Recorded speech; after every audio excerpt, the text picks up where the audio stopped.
Welcome to the Volatile. Thank you for joining me. This commentary is pertaining to the disappearance of Sebastian Rogers.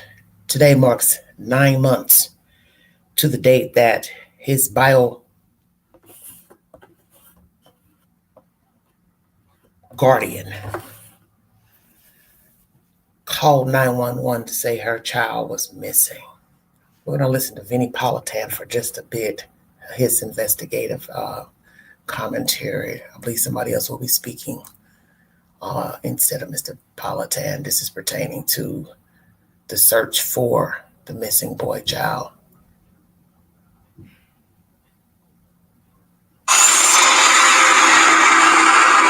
Welcome to Vinnie Politan Investigates. I'm Ted Rowlands. Filling in for Vinnie, the subject of our investigation is a 15-year-old boy who hasn't been seen since February 25th. But his mother says he went to bed, and the next morning, he was gone. Days have turned into weeks and weeks into months, but the search continues for Sebastian Rogers. Here is his story. Inside this beautiful neighborhood in Hendersonville, Tennessee, there's an unsolved mystery. It was a Sunday night going into a Monday morning, and 15-year-old Sebastian Rogers was supposed to be inside his home sleeping. His mother, Katie Proudfoot, says Sebastian went to bed around 9 o'clock, but was making some noises an hour later, including, she says, a thud sound. Katie says she told him to go to sleep, and she herself went to bed at midnight. Then, at 6 a.m., Katie says she woke up, went into Sebastian's room to get him ready for school, but he was gone. Sebastian's stepfather, Chris Proudfoot, wasn't at home, and his father was 45 minutes away at work. Police responded and began trying to figure out what happened. That was February 26, 2024. And as the days and weeks and now months have passed, there's still no sign of Sebastian, no sign of foul play, and no answers about what happened. Did someone harm Sebastian? Did he just walk away? We're searching for those answers as we investigate the mysterious disappearance of Sebastian Rogers. And for weeks after Sebastian's disappearance, a massive search effort took place over the areas of Tennessee, near and far from Sebastian's home in Hendersonville. Multiple law enforcement agencies participated. There was ground, aerial, water searches. Nothing has led to the return of Sebastian. Now, official law enforcement agencies, they've completely dialed back, at least with organized searches, but another group of investigators is still working very hard to find him. Here is an update we received today from Dog the Bounty Hunter and At Night Private Intelligence, a branch of One World. New leads suggest possible sightings or related activity in Oregon and New York. And we are pursuing all tips with heightened urgencies. And that brings us to our first question of this hour. And that's an obvious one. Where is Sebastian Rogers tonight? As so many people continue to look for him and worry about this young man. Let's bring in Dwayne Chapman, a.k.a. Dog the Bounty Hunter. He's with us. He's joined this search effort for Sebastian, and he has dedicated a lot of resources, including his time, and attorney Joe Lesniak, who is assisting with the legal aspects of this search. Good evening to both of you. Dog, let's start with the updates. Where are we here? And if you could, just give us a little bit of more detail on these possible leads in specifically, it sounds like the Pacific Northwest, Oregon, and then something over on the New York-Canadian border. Well, first of all, I appreciate you having us on the show, and I'm glad my lawyer's there. Let me tell you something, because sometimes I stick my foot in my mouth. So, Mr. Joe, are you there, brother? I'm here, Dog. Thank you, sir. So, first of all, I don't mean to spin this, but you said a lot of law enforcement and volunteers and all that were out there searching. Let me tell you the truth, and nothing but the truth. Chris Proudfoot was threatening all kind of people that they should go home. Why are they there? He allegedly sprayed some neighbor with water, because they were asking. So a lot of people, let's say, tried to, help and volunteer, but Proudfoot and his cronies, or maybe by himself, was threatening them, stopping them, and I don't know why the people that were threatened threatened by him allegedly didn't call the police or what is it called, the TBI? I don't know why the TBI hasn't done nothing unless they're net deep in it too. I talked to one of the guys, and it was ridiculous. We want the FBI, the marshals. We need the FBI. We need the marshals in on this. And let me tell you about them. They will find what happened to the little boy. They will find Sebastian what happened to him. What do you think happened to him, Dwayne? I mean, it seems it's very hard to get your head around that he has not turned up after this long of a period of time.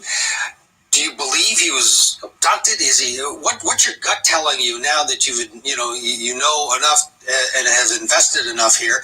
What's your gut say? Well, first of all, please call me dog. That's okay to call me dog. And there's a lot of possibilities. Okay, the worst possibility, of course, you could guess that. But we checked into sex slaves. There's a lot of kids that are autistic that it's unbelievable, from 5 to 18 years old, little boys and little girls that are in the sex trade. They're catching them right now all over Tennessee. They just caught a kid, I think 8 or 9 years old, yesterday or the day before. So, we want to show those kids pictures of Sebastian. We want to show them those little kids got, sometimes they can ID someone a lot better than anyone else. So we want to show those kids pictures. But again, the ones that I guess found the kids is the TBI. I hate to sound redundant, but we need the federal marshals and we need the feds in on this. You mentioned the Proudfoots, Chris and Katie Proudfoot. Katie Proudfoot, for those who haven't been following this, is the mother of Sebastian. She was the last person to see him. Chris, the stepfather, and we invited them on tonight. We did get a hold of them. They declined. Joe, Of course they will. Mm-hmm. The Core TV is the sponsor of this content. That said it right there. The very reason why my title is what it is before I even listen to the content. This is my first time listening to the content. Sebastian Rogers missing 9 months. No pleas from Proudfoots, leads, or police updates. Now, the leads I'm going to speak of are leads that would be coming from law enforcement, not DOG or any other entities. So I'm not here to disrespect any work they've done or people calling them, but I'm talking about leads that can be voiced to the public by law enforcement. And no updates by law enforcement. Even if there's sex trafficking in Tennessee, which a guy was just arrested, I believe, in Chattanooga, of a Venezuelan gang for sex trafficking. Don't know the ages of the people that were sex trafficked. I have not opened that article yet. But the point is, if law enforcement tells you that the child did not leave the house, then it doesn't really matter about a Venezuelan gang, sex trafficking, a pervert, a pedophile, a teenager, a neighbor. It doesn't matter. Say woke now. It doesn't matter. Those things are oblivious to what they have told us about the child and the house. So if the child never left the house, then he could not have been lured out or kidnapped. Not leaving is just what it says. Not leaving, haven't left. We don't have a scent. We don't have video. We don't have a blueprint. So if you don't have a blueprint of someone leaving, then you can alleviate outsiders, which would be, as I said, pedophiles, gang members, whomever, anything with two feet, you can alleviate them. So then it goes back to the parents. So now I have to ask this question. Mr. Proudfoot, were you in the area February 26th or the 25th? Because we don't really know that the child went missing on the 26th. That is the version from the bio person. because I refuse to call her mother. And that's my opinion. And do me a favor, don't come in here trying to argue with me about my damn opinion, because it won't work. I stand on what I believe and I stand on what I feel. And in the end, you can't tell me how to feel. So let me make that clear before this live stream rolls. Onward. I stand on my opinion, because I'm entitled to have one. It's mine. Everything is a version. Everything you hear and see from another human being is a version. I got up this morning, I ate pancakes, I went to work. I got there at 8:30, I left at 2 o'clock. That's a version. Bring a receipt. I went out, I took the child here, there, came home at this time, heard a thump, told the child to go to bed, got up the next morning, he was gone. That's a version. Checkmate.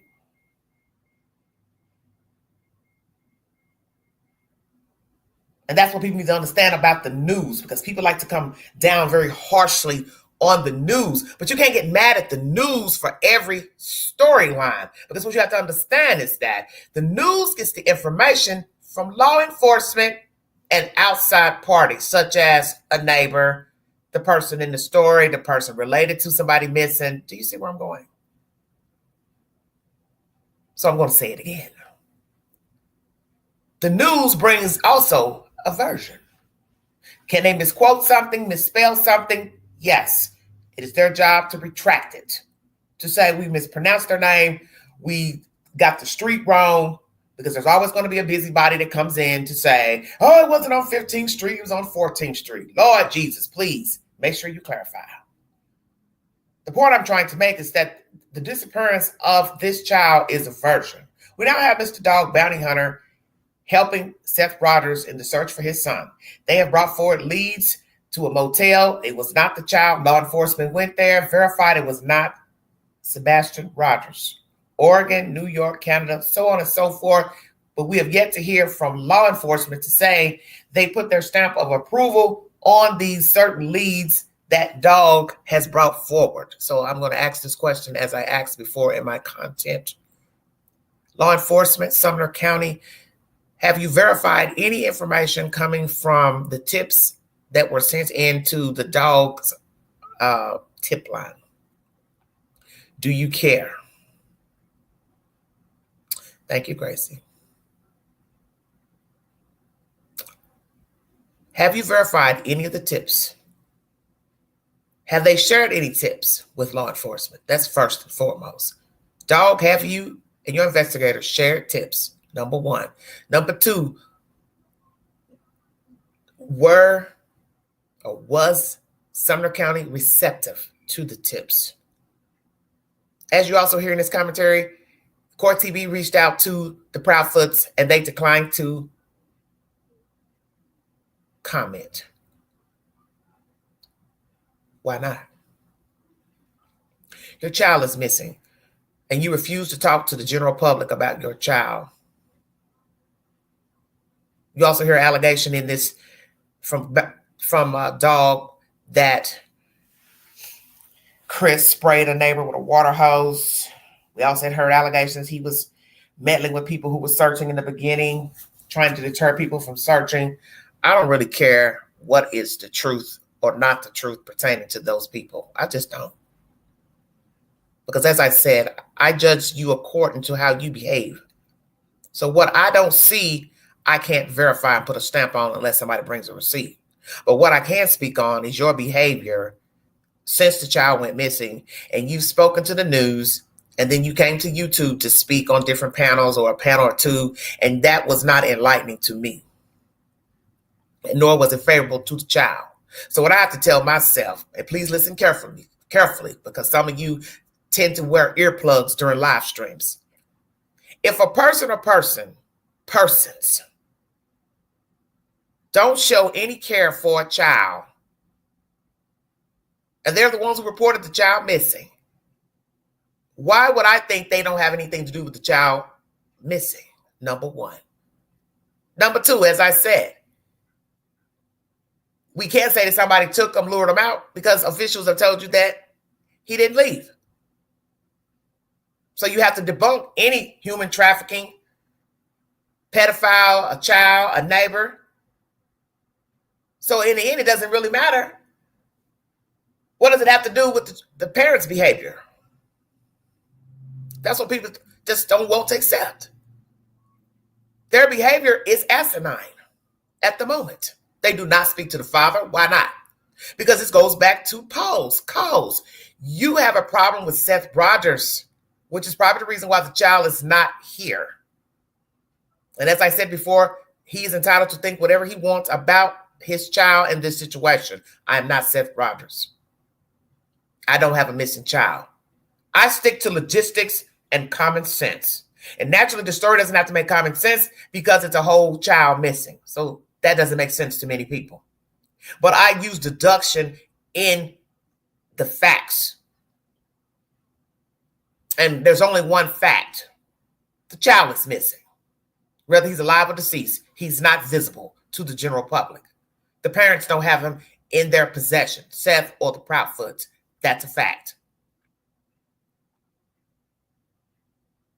So the circumstances for how he got gone has nothing to do with the behavior of the parents. Checkmate.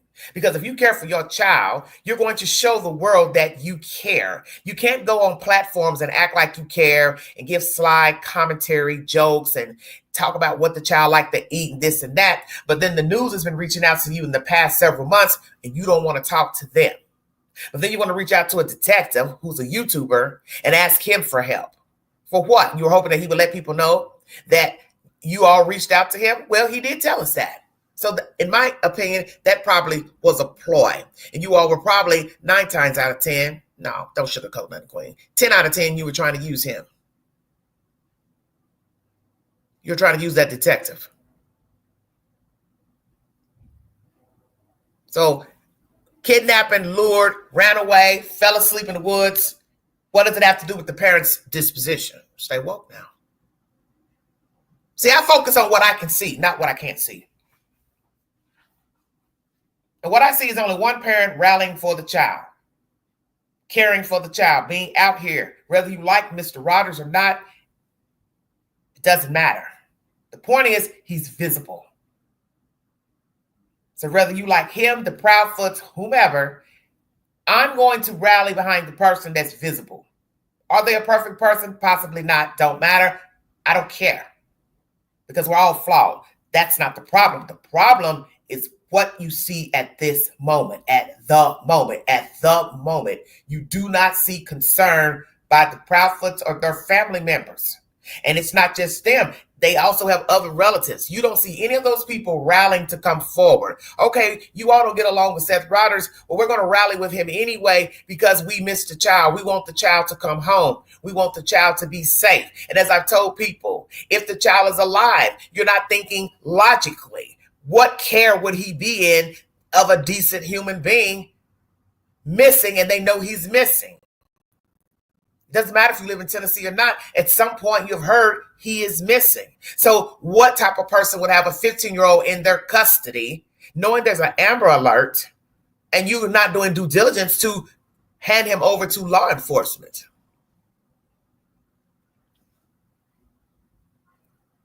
So when we say, well, we're praying for his safety, think about what you're saying. And I'm not here to knock prayer because I do believe in prayer. I believe in God, but I also believe in common sense. I also believe in stats.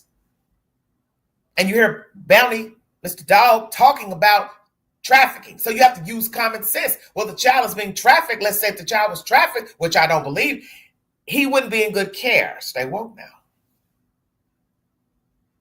And I would also see the child being combative, which would be a problem for the abductors.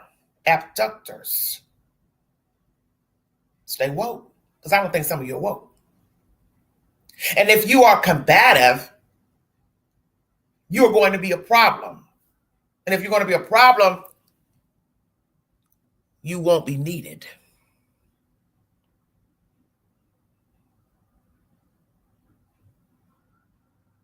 And if somebody kidnapped him to say, well, I knew of his situation. He didn't have a great situation with his parents. I didn't think they cared for him. So I went in and took him. I lured him out. You're still not a good person. So then the other reason for taking the child would be nefarious. And children usually don't fare well in those cases, if you get my drift. So then what are your other options? Because everything goes back to what law enforcement has told us. The child didn't come out the house. So as I said, talking about human trafficking, kidnapping, him leaving with somebody, it's pointless. And I'm not here to disrespect Mr. Seth or the dog. I'm using common sense. You don't have proof that he ever left the house? That means you don't even have proof he made it home. Bingo card. So we can't talk about human trafficking. We can't talk about being lured. Because then that only leaves two options. The parents did something with the kid either before they took him home or when he got to the house, and or he was kidnapped out in public on Mrs. Proudfoot's watch and she didn't call 911. Which number box shall we check? This is bad. I'm glad to see that there was a lawyer present during this commentary on Court TV. So now everybody can stop wondering who the damn lawyer is. You now see they have a real lawyer with Mr. Dog, his own lawyer there to help aid in this search of a child. How many people are currently working with Seth Rogers to find his son? What are the leads pertaining to the child that they have gathered? Who are the people calling in the leads? So far, we now know one lead has led nowhere. It was not Sebastian in that motel in Goodlettsville. Who was the person that made that call? Did that person call 911 first? Did they call 911 second? Did they call 911 at all? Make it make sense. And naturally, people are going to judge you if you didn't call 911 first, because they're going to say, well, why would you call the tip line first? Oh, you called the tip line to get the reward.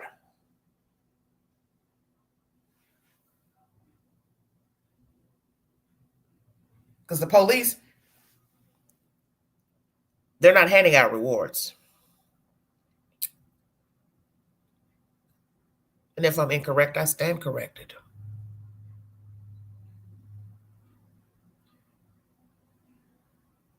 Hello, everybody in the chat. Thank you for joining me. Welcome to the Vault XL. Where is Sebastian? Why have we not heard anything from law enforcement? Do they not have anything pertaining to the disappearance of this child? Do they have suspects? We have learned that none of the parents are cleared. So if that's the case, when are you going to tell the public something about the child? Why not tell the public? None of them are cleared. We don't have anything. Just say it again.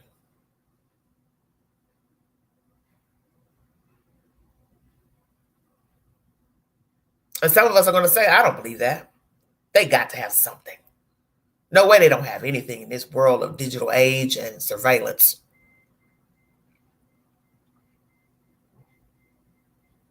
Security on the house. I refuse to believe these people have all these cars and trucks, campers, and don't have security. Why not?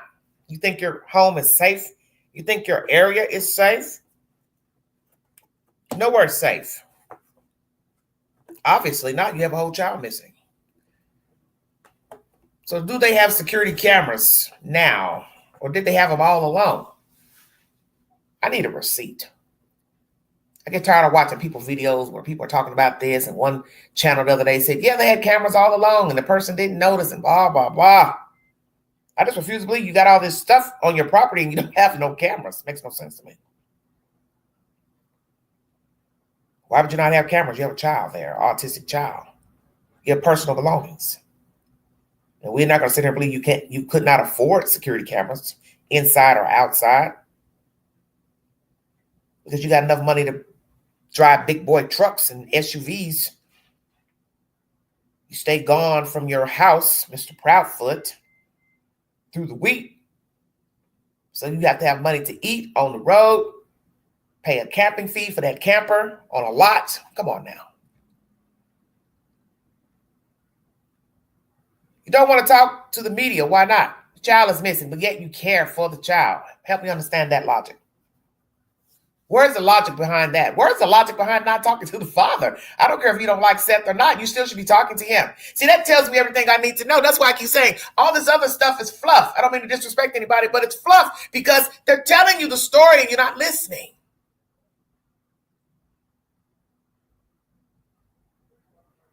You have a whole person missing. You don't want to talk to the father?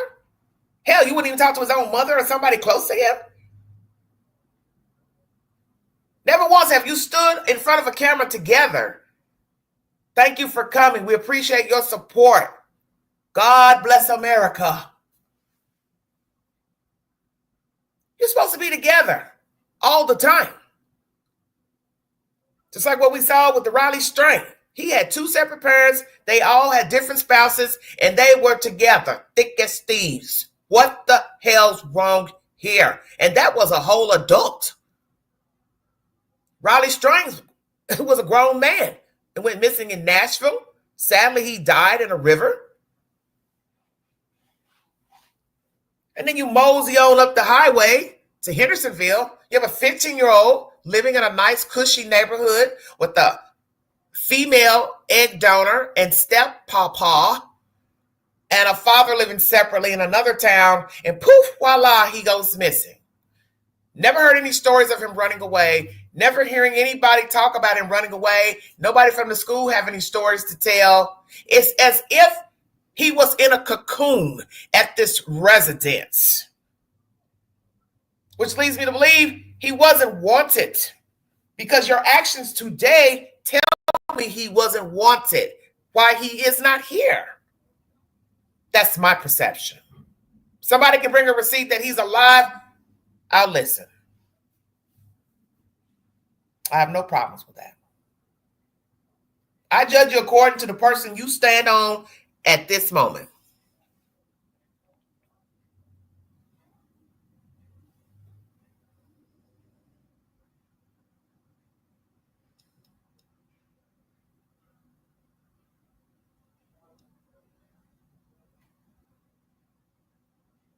Why do you not show any concern for your child? Your child is missing. Help me understand.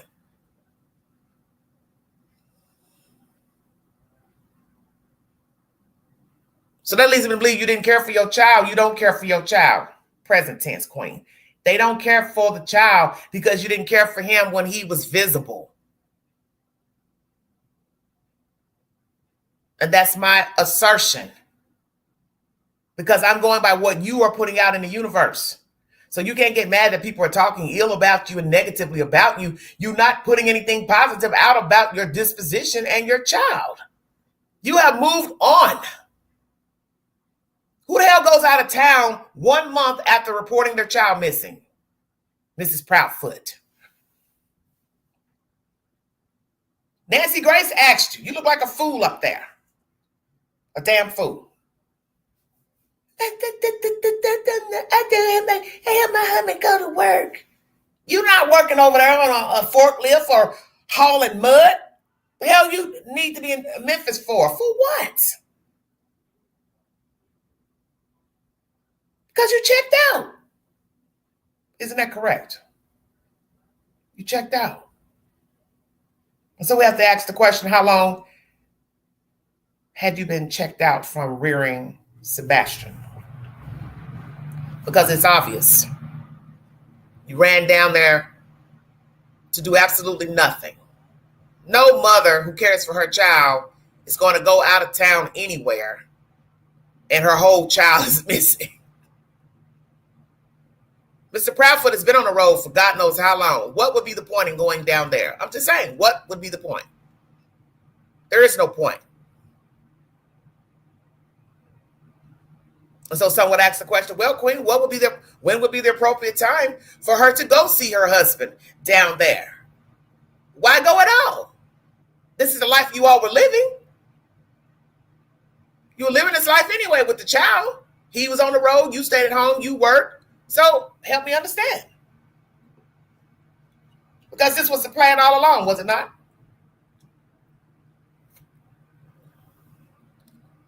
This was the plan all along. To get rid of a boy child. So how long had you all planned this fiasco. Excuse me.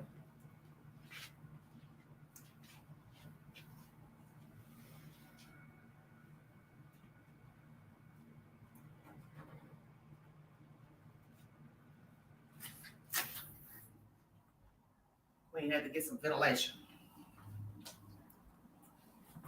Was this a plan to get rid of a boy child? Because your actions say yes to me. As I said, if I'm wrong, then I'm wrong.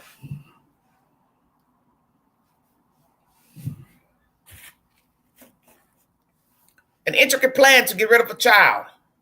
Mr. Proudfoot, I believe you were in the area of your address. Or you met her somewhere with the child. And we can use deduction on the rest of that sentence. What was the motive? The obvious. You all didn't want to be bothered with him. He had become a burden. And I don't think it would have mattered if there was another child in the storyline. He had another child. I think this scenario would have taken place even if Christopher did not have another child. I don't think you care for that child either. I think she is just an object, a commodity. And that's how you thought of this boy. And you don't need any children in your possession, you or her. Neither one of you deserve children. And the judge, as I said, needs to be reprimanded for allowing a child to go into the possession of these two people, knowing another child is missing and still missing almost a year later. And as I said in my content the other day, Nina, you need to get on the ball, honey. You need to talk to your state representative, your governor, your whoever, and bring down the bang. You need to be talking to Tennessee legislators about what's going on in Hendersonville and your own personal plight with Mr. Proudfoot. You don't leave a stone unturned about your child. These are children under the age of 18. So you got to ride that ride out. Stressful as it may be. You have to ride it out because they can't defend themselves. Your girl child had no business down here in Tennessee. And Sebastian didn't need to be with them either. But that was between the Proudfoots and Seth Rodgers, not Queen's problem.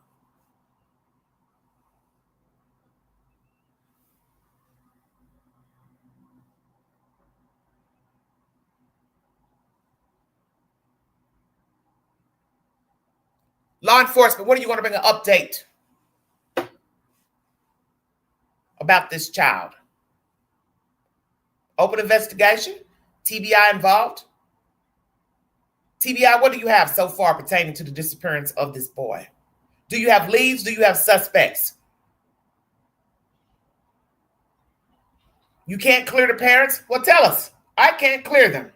And tell us why you can't. Hell, why not? Give us a little tea.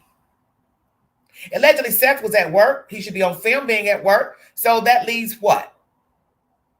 You think he sent somebody to get the child, lured the child out? It still goes back to the child never left. So this is why I keep saying you can't even say somebody took the child. Can't be a kidnapper if the child never left.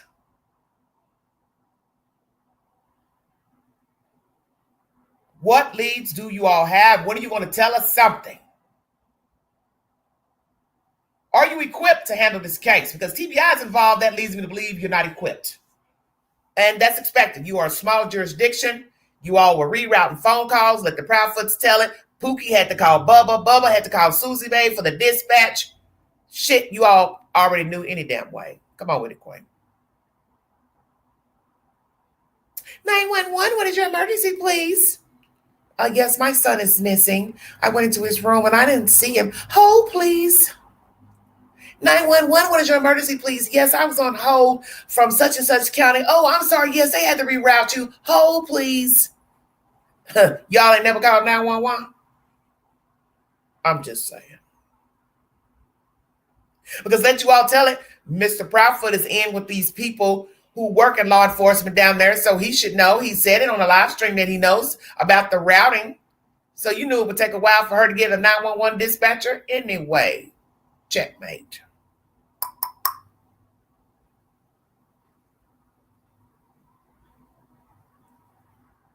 Want to thank Dog the Bounty Hunter for your diligence in helping Mr. Seth Rogers. Thank you for the reward money. Gotta say that. And I think it's sad that there has to be reward just because people should be able to speak and talk and give information without money being involved, but it's just the way the world is designed. Gotta pay to talk, gotta pay to share. And it's sad because we're talking about a boy child who's allegedly autistic, or on the spectrum rather. Sad, bad business. So let's go back to that fateful Sunday. Miss K, what exactly was your day like with Sebastian? I'd like to hear the conversation myself.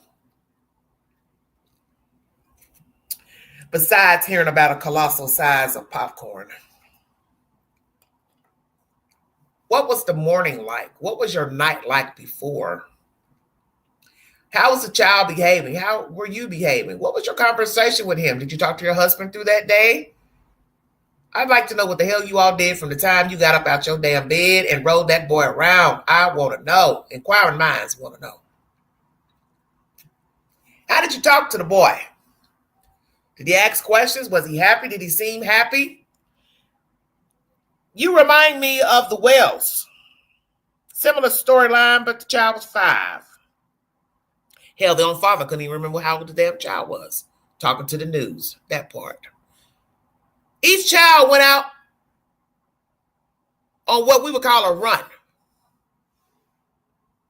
But it wasn't a dry run. Come on with it, Queen. It wasn't a dry run. It wasn't like what Vicky White did down there in Alabama.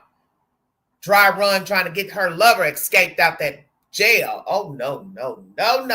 This was the thing. The day. Let's get this kid out of here. Take the kid around and around and around and around and around, feeding the kid junk all damn day. Woo! Both in the state of Tennessee. Imagine that.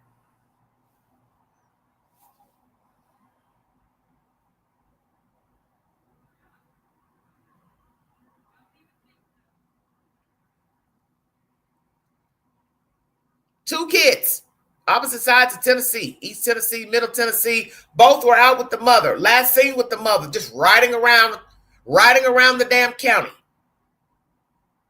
Did you go outside the county, Miss K? Did you go outside of the county, your jurisdiction? Did you go into another city limits that day with your child or into the night? Are we going to later find out your car touched ground somewhere else besides Hendersonville and outside of Hendersonville?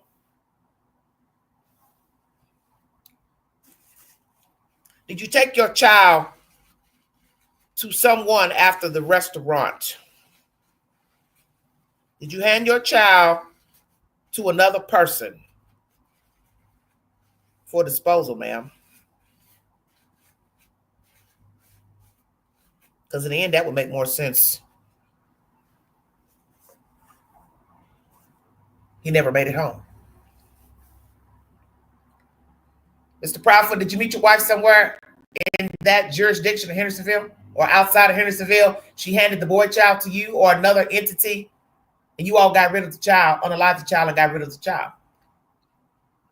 Because something don't add up with this emptying the garbage business. Oh, we can't make it out. Come on now.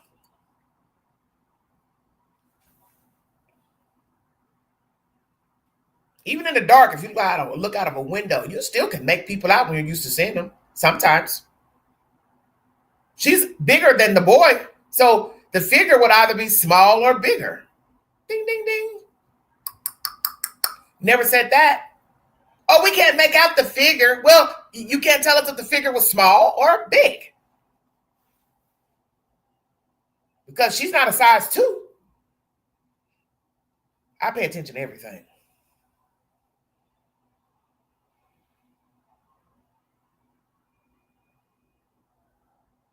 And trust me, you can look out in the dark. Dark as they say the street was with no lights, which makes no damn sense. $500,000 houses with no damn street lights. I say you all need to find a new place to live. Stop paying your light bill. They'll turn the lights on. Now, Queen, that wasn't nice. I know it's not. But I'm making a point. You're paying all this money to live somewhere and you don't have street lights. But, of course, there are no street lights in the county for those who are city-fied and didn't know. When you live in the county, they don't have street lights on the interstate, the highway. So it's very, very dark. Mighty strange, or is it ironic, that it's so dark? Nobody can make out who's emptying the trash. And just so happened a child goes missing. Let his mother tell it that morning. I wake up, I go in his room, he's gone. He don't got no shoes on, and he ain't got this, and he wore this, and I don't know what he had on.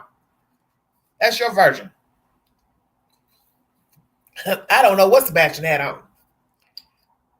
What I'd like to know is, what did he have on at the restaurant? And did Seth verify those clothes? Law enforcement as well.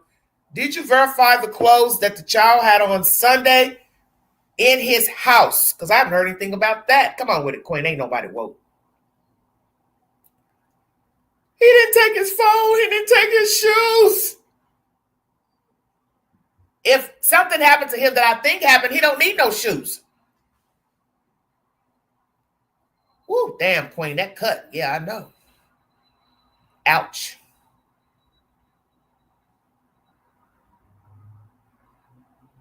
Don't need a phone, don't need shoes. Isn't that right? K and C. If you did what I think you did.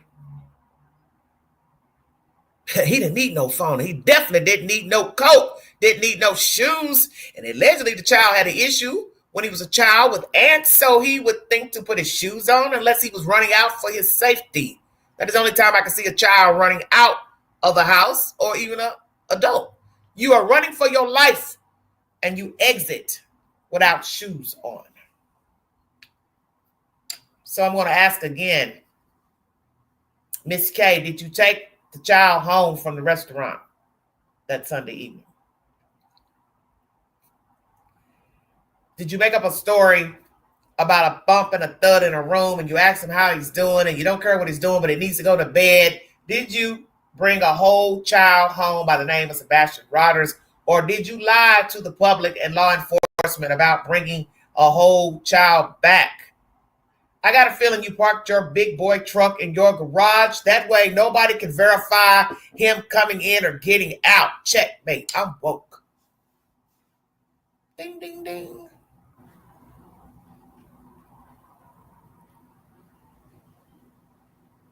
Another convenience. A garage. Did you all dispose of any furniture from your house? We heard a lot about beds moving around and things in the garage. Did you take anything out of that house after the disappearance of Sebastian? Did you remodel, paint, remove carpet, tile? Just asking. Anybody come in to clean carpet or anything, or do you have hardwood floors or laminate flooring in your house? I must ask. When was the last time he had a physical, the boy child? When was the last time he went to the doctor, the dentist? What did the doctor say, his health-wise? When was the last time he talked to a counselor, spoke to someone about his mental health? We heard a lot of nonsense the past 9 months about this child. A lot of creepy crawlies, a lot of people meddling, a lot of people searching, not searching, people pretending to help, people backstabbing. Woo! This has been just a $2 circus. And now the clown car has become a tour bus. Hop on it, hop on in, take a ride with us.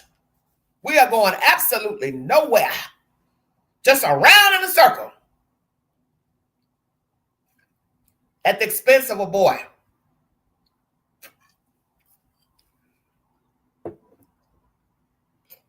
As I said before, I don't care about the Proudfoots and who they are and who they're related to, because I'm a child of God and I'm a child of God first. And I don't think like a lot of you think. That's the reason why I don't get uptight at all the he said and the she said. That shit don't do nothing for me. I live the same way as I live right out here in the streets. You can come carry a bone to me. I don't give a damn about what you're talking about because I need a receipt.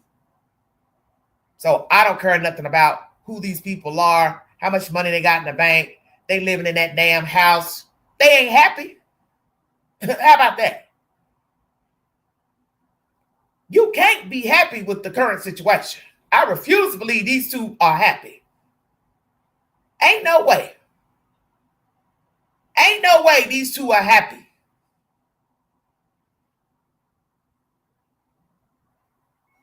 Whether they did something to that boy, got rid of that boy, they ain't happy. You can't be happy with what has transpired in 9 months. Ain't no way. You two have got to be miserable as fuck, as you should be. Because I don't think you care for the child. I think this woman checked out probably a long time ago before she met Chris, and she rode the donkey ride because this is what people do. And you've seen it with Lori Vallow Daybell. You've seen it with Miss Ruby Frankie. They are the epitome of riding the donkey ride. And nobody paying attention and nobody putting their foot down to say, hey, there's something wrong with this chick. Somebody needs an ass whooping. Somebody needs to be put in check.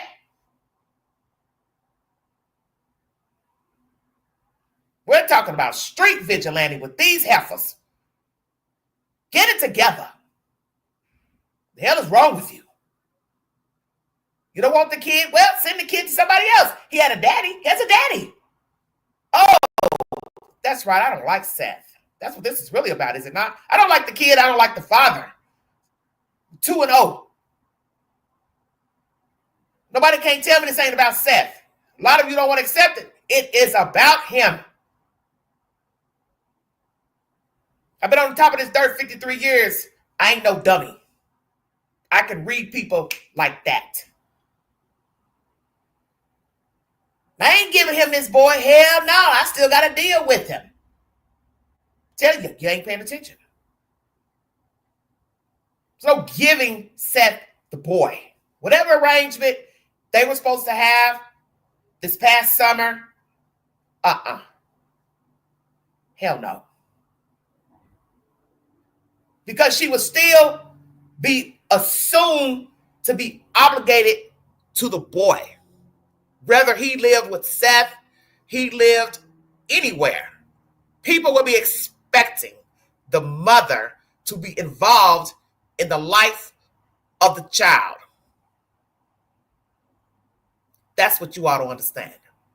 So in order for her to dismiss that assumption, they got rid of the kid.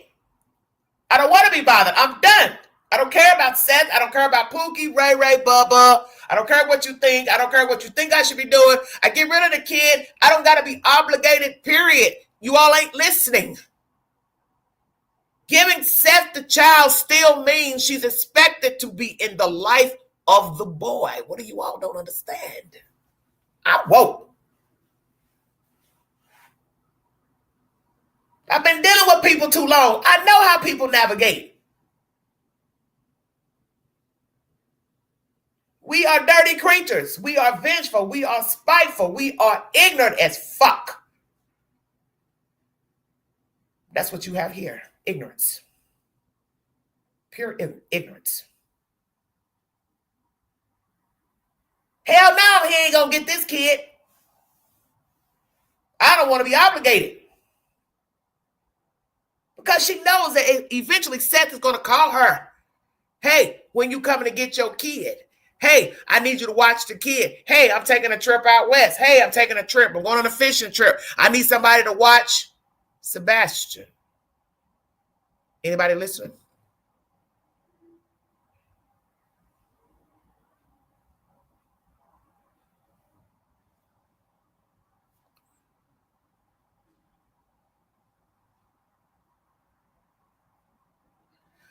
Don't get yourself blocked in that chat, because you know I'll do it. I ain't in a mood for no funny, dirty stuff today. I'm talking serious business.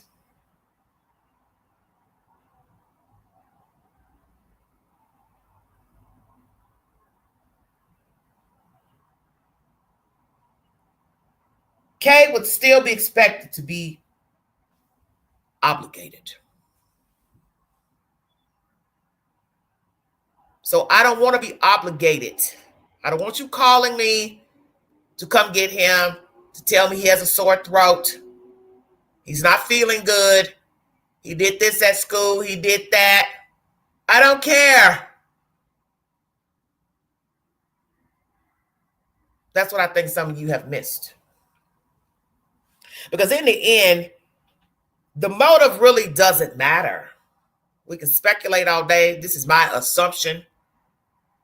But in the end, it really doesn't matter because there's no logical reason to unalive a child, sell a child, place a child somewhere in a foreign element. It's wrong. You brought the child here. You learned that the child had some issues. And at any point you realize you didn't want to continue to take care of the child, Kay, you should have told Seth you didn't want the child and handed him over to Seth Rogers. That's how I look at it. He didn't wake up autistic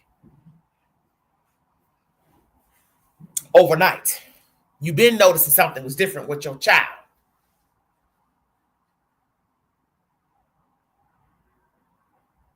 And if the child got a late diagnosis, many people are going to wonder about that too.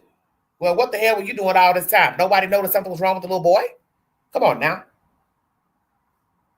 Or you didn't care.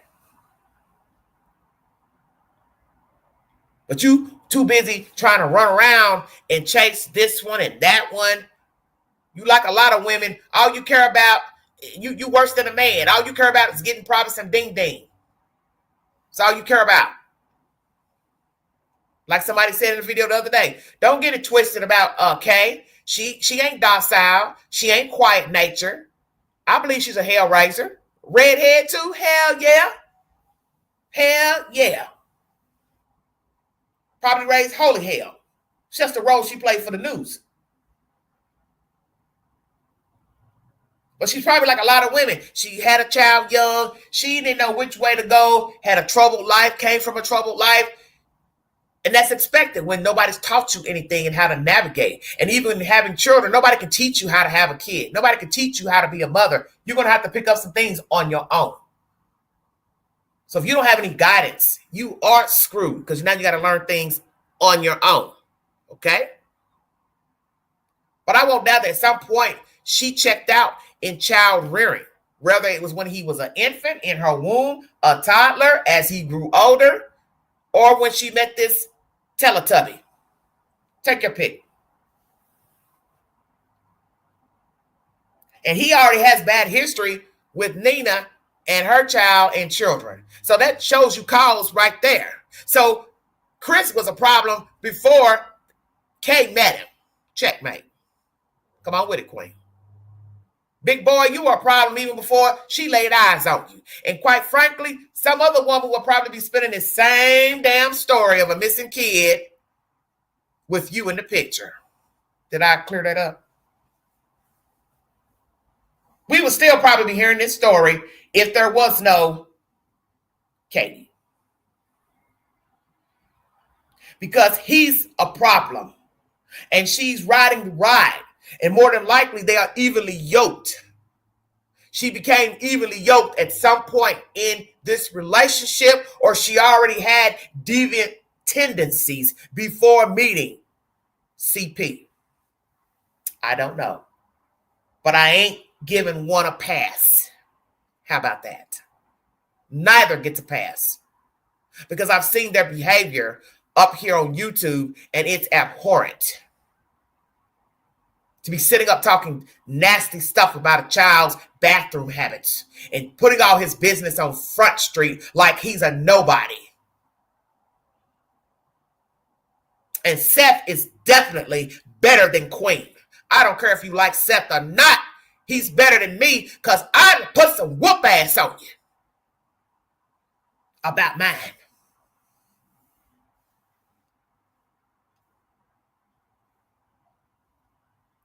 This would have been done.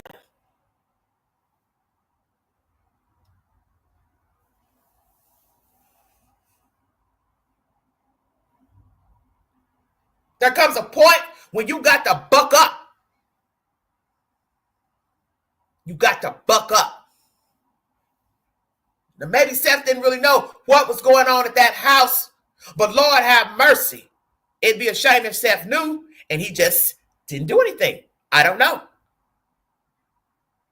But I can tell you now, he's got better disposition than Queen would have right now, because I would have went off on both of them and let them know that's mine. Whether you like them or cared for them or not, I want to know where the hell my baby is. I want to know where my child is. And you damn right, he had every right. Sit outside that house and watch these people with that kid. Want to know where his kid is.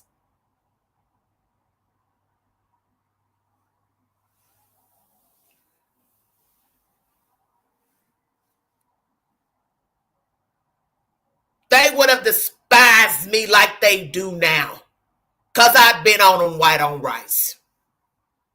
I'm not going nowhere till you tell me where my child is. You know I have made this commentary before in my live streams. I'd have walked that floor until I put a hole in the middle of their fucking living room.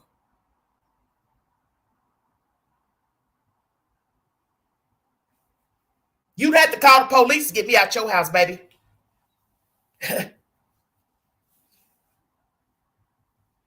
You'd have to call Sumner County to remove me from your house. I would have taken off from work and I would have watched that fucking house and I would have followed that other thing all the way to Memphis. And I'd have sat out there and I'd have watched your big ass. Hell yeah, I'm watching you.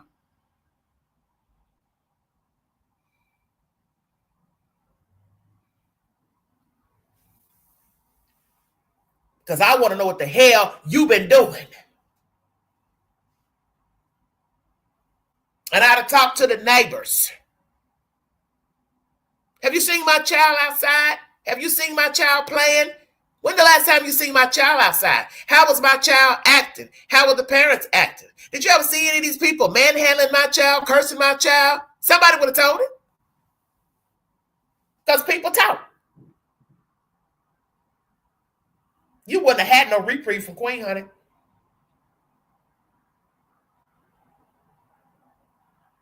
And I wish a motherfucker would come up to me talking crazy.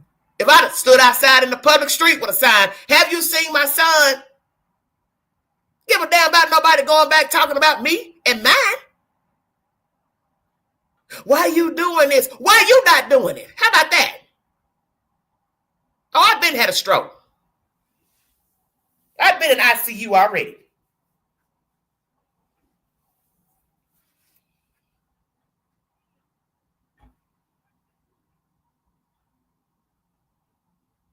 This is abhorrent behavior from two creepy crawlies who don't give a fuck about this boy. You played this YouTube shuffle until you realized it was a mistake. But I thank you because you showed me what I already knew. You did something to that boy.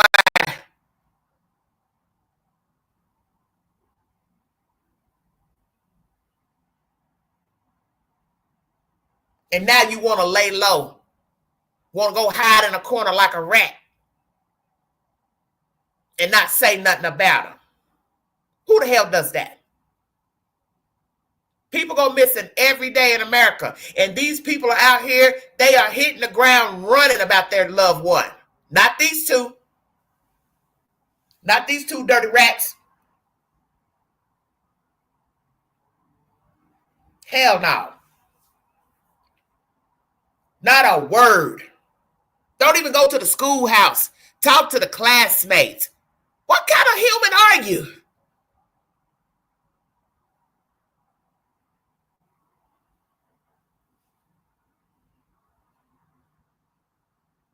You didn't even go to the school to speak to the boys' class. Hi, I'm such and such. I just want to let you know I'm sad, I'm hurt, I miss my child. If you can give me any information on my son, I appreciate it. Call Sumner County, or you can call me directly. Here's my phone number. I done made the teacher put my fucking number on the damn bulletin board, the chalkboard. Call me, tell me about mine. Tell me what you saw with my son. Tell me how he was acting when he was at school Friday, Thursday, Wednesday. Call me. Not these two. Vigil after vigil after vigil. You too busy worried about what the fuck Seth's doing. Come again? How you making us look bad? You making us look bad. No, you making yourself look bad.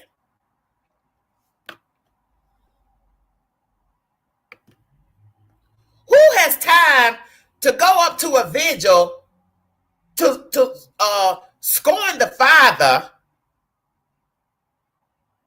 The time you spent doing that with Seth, you could have been interacting with the public.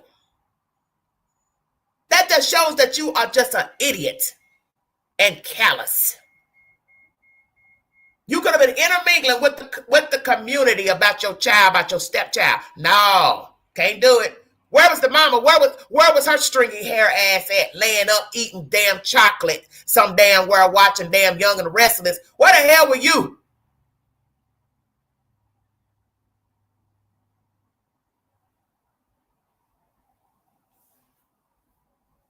And then you sit up here worrying about a damn YouTuber. She's threatening us. She's threatening us. Y'all ain't scared of Betty. I'm going to say that. Because if you took a child's life, Betty Bullhorn is the least of your fucking problems. Come on with it, Queen. I'm going to testify today, baby. Hell, you scared of Betty. You ain't scared of her. I'll tell you who you should be scared of. God Almighty. Worry about Jesus Christ Superstar. That's who you should be concerned with.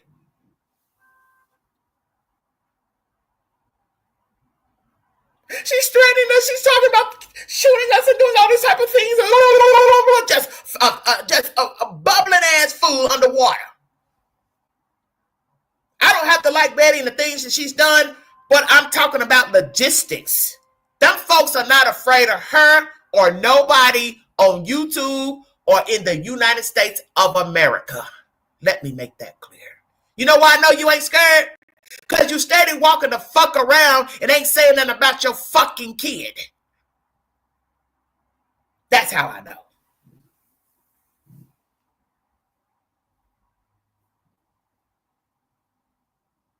You walking around eating good, steak and potatoes, blowing up. Just blowing up. Taking up oxygen somebody else should be using. You ain't scared of her.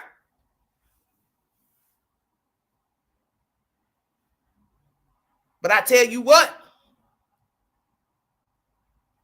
you living in the right place, because honey, let me tell you, you better pray one day the right one don't come along and tap you on your shoulder when you least expect it. Somebody that's just as crazy as you are, pay you a visit. And it won't be no YouTuber. It won't be no live stream. Won't be no TikToker. Just keep fucking on. Because your day is coming. Because I believe in my heart you hurt that boy. As I said before, I can have hope, but I have to use deduction. What sane, decent human is going to be hiding out a kid? For what reason? He's too old.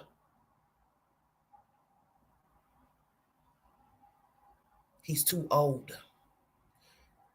A decent person, you would not be. Nefarious, use deduction why they would have him.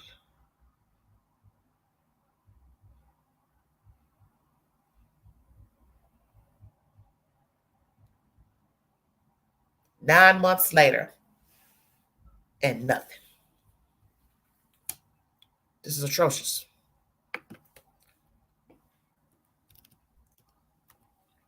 One minute, everybody. God don't like ugly.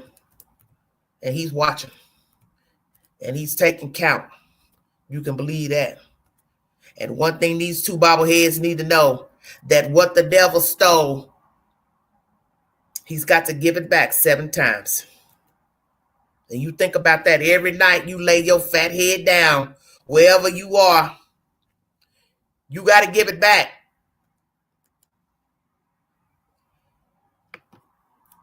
You got to give back what the devil stole. You've been working for Lucifer. Y'all got to give it back.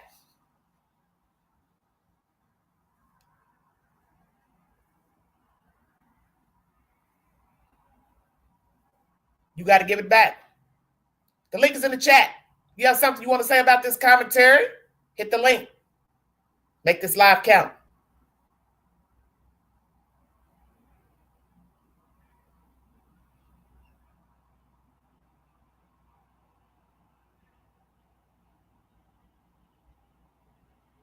Where is Sebastian Rogers?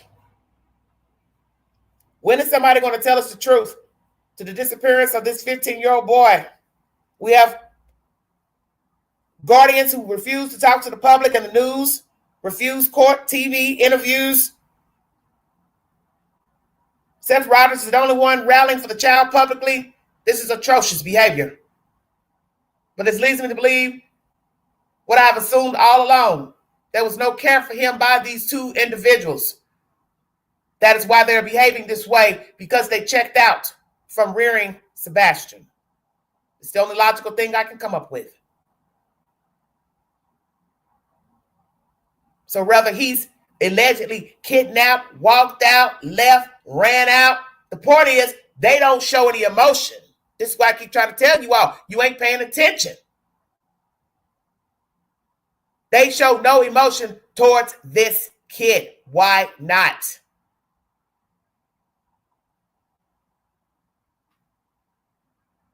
And I don't care nothing about you changing your name and hiding in the chat. And I don't care about none of that. Because what I eat, what you eat rather don't make me fat. I don't care what y'all do out here. You change your name. You can spam. You can do what the hell you want. I'm not intimidated.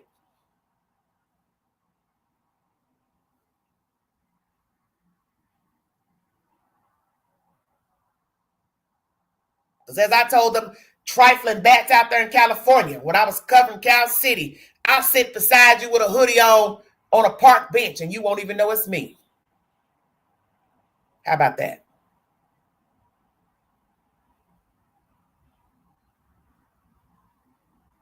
Because you won't do nothing. Because you all are cowards. You're not getting ready to say nothing to nobody in person. You're not getting ready to go run up to nobody and do nothing. You're not going to do nothing. The only person y'all like dicking around is Seth Rogers. Well, I'm not Seth. He's got to play it cool because he's the bio parent. And all eyes are on him. Ain't no eyes on me. And ain't no eyes on the rest of us who that's woke. You all need to tread very lightly out here because I got a funny feeling when you least expect it, something terrible is going to happen to both of you if you don't watch your step and tell the truth about what you did to this kid. You are marked either way, either by man or by God. You're marked. You have the mark of the beast. Both of you. You have the mark of the beast.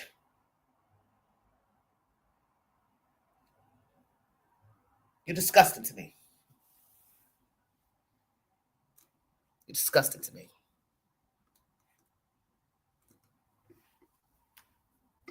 I don't care what happens to them. Nobody to go this long and show no emotion towards their own damn missing child. I have no respect for you, and I don't care what happens to you.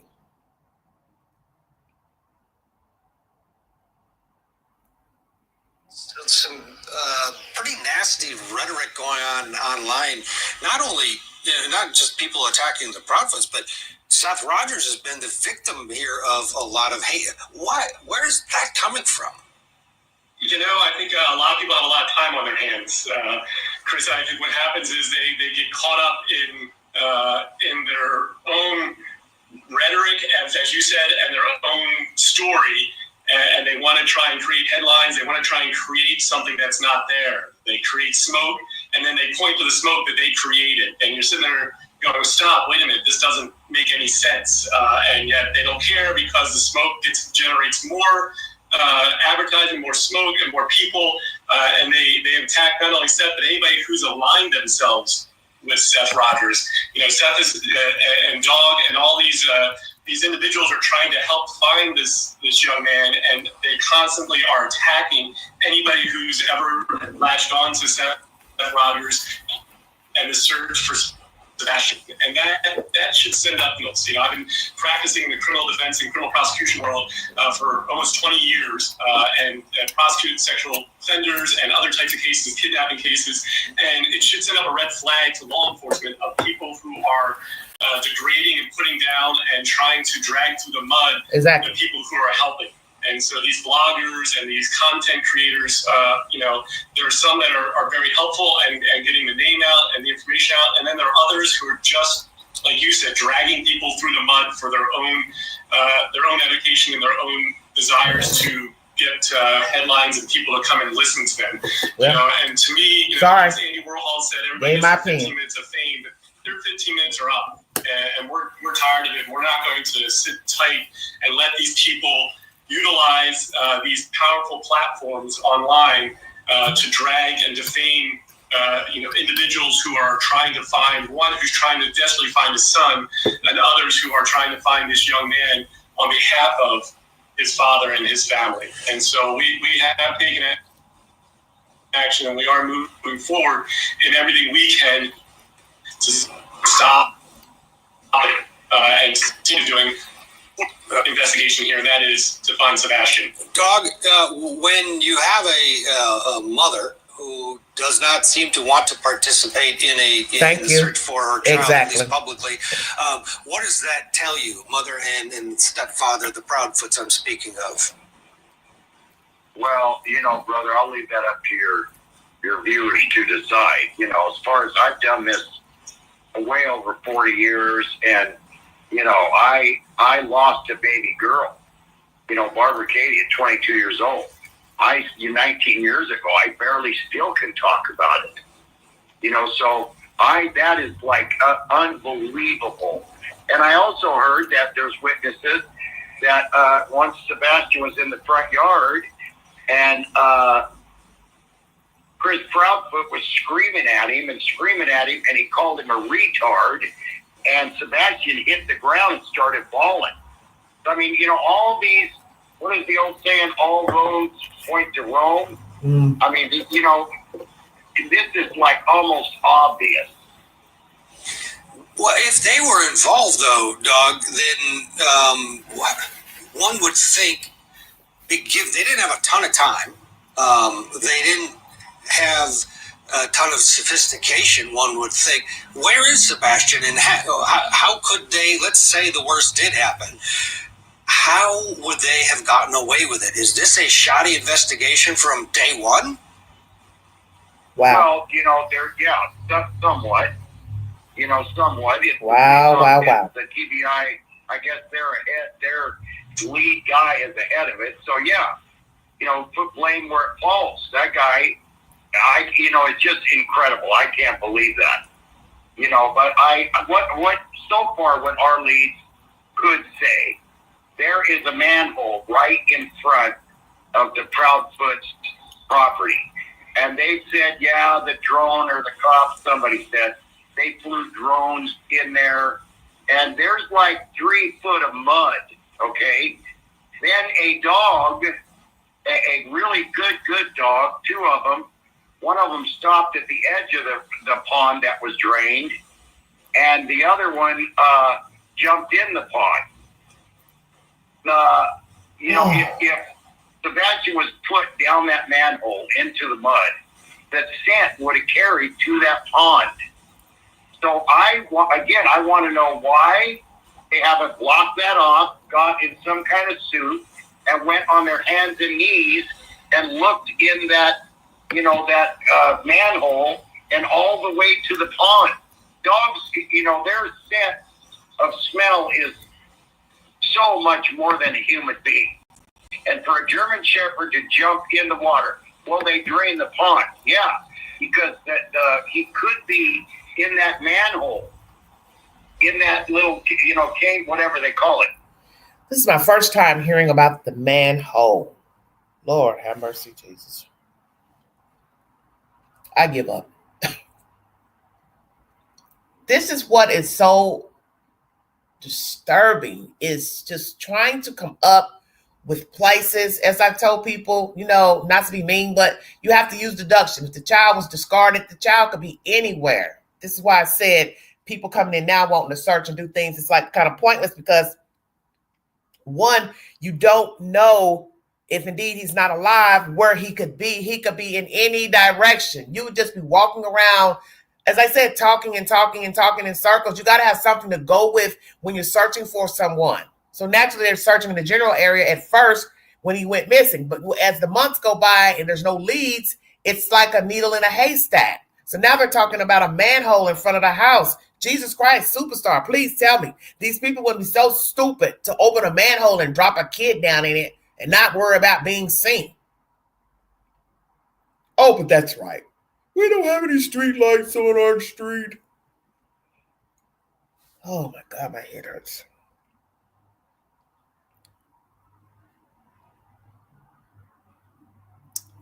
Well, there's no dying down, because I'm not going anywhere. And Seth isn't going anywhere. And there are people who actually care for the child, and they're not going anywhere. And if that's what those people believe, then they are sorely mistaken. We're not going to quit talking about him. Now, as I said, I do not have to go live every day to talk about this case, because I don't want to, be participating in the nonsense of the he said and the she said. But when it's time, appropriately, such as every month of the 26th, he has not been located, I don't have a problem with doing a live stream. And yes, I have been vocal about my opinions. I do not care for those people because I don't like their behavior. And that is what they put in the universe. I didn't put it in the universe. So you can't get mad at what you put out to the universe. You put out that you don't care about your child. That's you. That's your personal disposition. That tells me everything I need to know. I don't really need to know anything else. You showing me you don't care and your child is missing. You're telling me also you didn't care when he was visible. What other message could you send? What do you expect me to understand about your disposition at this moment? You show that you don't care about your child. You don't get out here and search. You don't talk about him. But I'm supposed to believe you cared for him when he was visible. No, you did not care. And this child seems like he had a lonely life.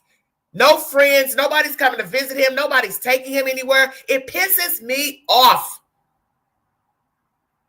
Because every child should have friends and associates and go places and go to the picture show and have people come over and spend the night and slumber parties, birthday parties. I don't get that here.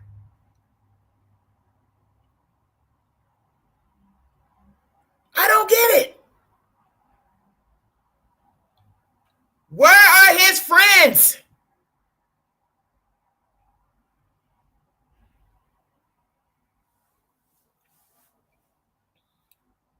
Where are the child's friends? Where is the camaraderie he's supposed to have?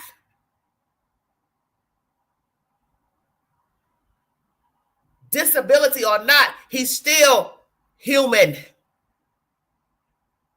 Everybody needs somebody to talk to, laugh, camaraderie, pat you on the back, congratulate you.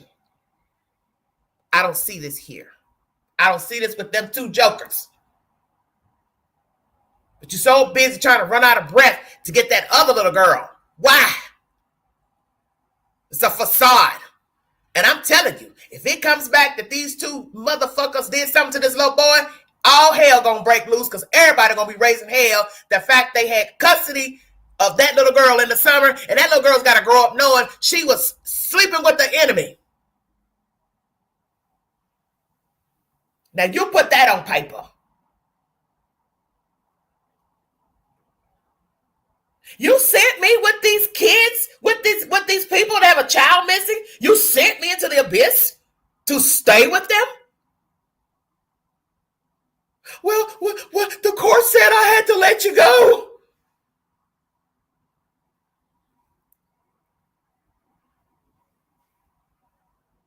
Nobody's thinking about the bigger picture here. There's another child involved. So the judge, yes, you need your tail whooped that allowed that child to go into the Proudfoots' possession. I would have never agreed to that. Never, never, never. 9 months in, 6 months in, 5 months in, hell no. She ain't, no, sir. Sorry. You can video chat with her. That's it. If I'd allowed that. And as I said to Nina in my live stream the other night, Betty Bullhorn is giving you the ammunition to tell the judge why you do not want your child here in Tennessee. Your child has no business here. Your child has no reason to set foot in Middle Tennessee. Not now, not never. So as I told people with this Betty Bullhorn nonsense, God has been orchestrating this story from day one. And the Bullhorn is a blessing in disguise if you're woke. See, I'm woke. As I tell people, I don't have to go live every day. I'm a listener. I process things differently than most YouTubers. I told myself the other day, I said, wait a minute. This Bullhorn business is a blessing in disguise. Maybe not a blessing for Betty, but a blessing for Nina. Because Nina now has ammunition to take to the courts to not have her child set foot on Tennessee soil. They've been threatened. They fear for their safety. They took the lady to court. She's barred from talking about him. Blah, blah, blah, blah, blah. Well, Your Honor, I don't want my kid down there. I don't want my kid getting hurt. I don't want my kid being a witness to nothing. I don't want my child in their damn house. So as I said to Nina, if she's listening, better wise up, Cookie. Better wise up. Well, that's what she should have done about her divorce. Remember she mentioned that? That's who she should have did her divorce through. She possibly wouldn't have had these problems she had with him. See, these people are showing you that they're deviant by how they treated her when she came to Tennessee to live with him. He used that girl to come down here so he could take her child. And if you are that deviant, you would do something else to another child. So that's why I keep trying to tell everybody the writing is on the wall. It's a matter of will you read the writing. You would lure that woman down here to steal her child, and now you have a whole child missing in your possession. I'll let that sit right there. I don't need to say nothing else.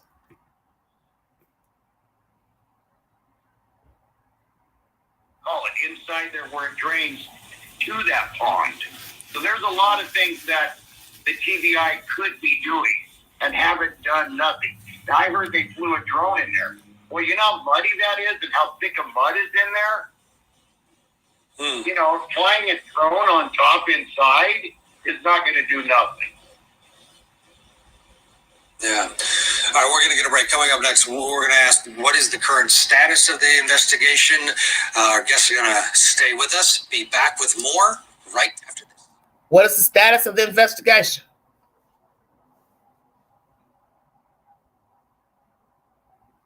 Seth is all alone as far as camaraderie with the parents. He's the last man standing. But that's okay, because God got it. So those other two, they're null and void. I wouldn't worry about them. I wouldn't care about what they're doing and what they're saying, because they're null and void. They don't have to care about the child because obviously they never cared for him. And that's the message they're sending to the universe, and everybody needs to accept it. So stop rallying for these people and making up excuses about what they ain't doing, and you don't know if they did anything, and you don't either. How about that? And you don't either. So when you tell me how to think, it ain't flying with Queen. Because I think what the hell I want to think. And if you're showing you don't care for a child and they missing, why would I believe you cared for the child when they were visible? Because you didn't. That's why it's so easy for you not to care now. What the fuck you all don't understand about that? So stop trying to make somebody believe these people care for him. I won't. I will not. You don't tell me how to think. You think like them because you like them. Woo! Come on, Queen, preach. Tell that. Put that in your fucking live stream. I rally with the Proudfoots because I'm just like them. Bingo card.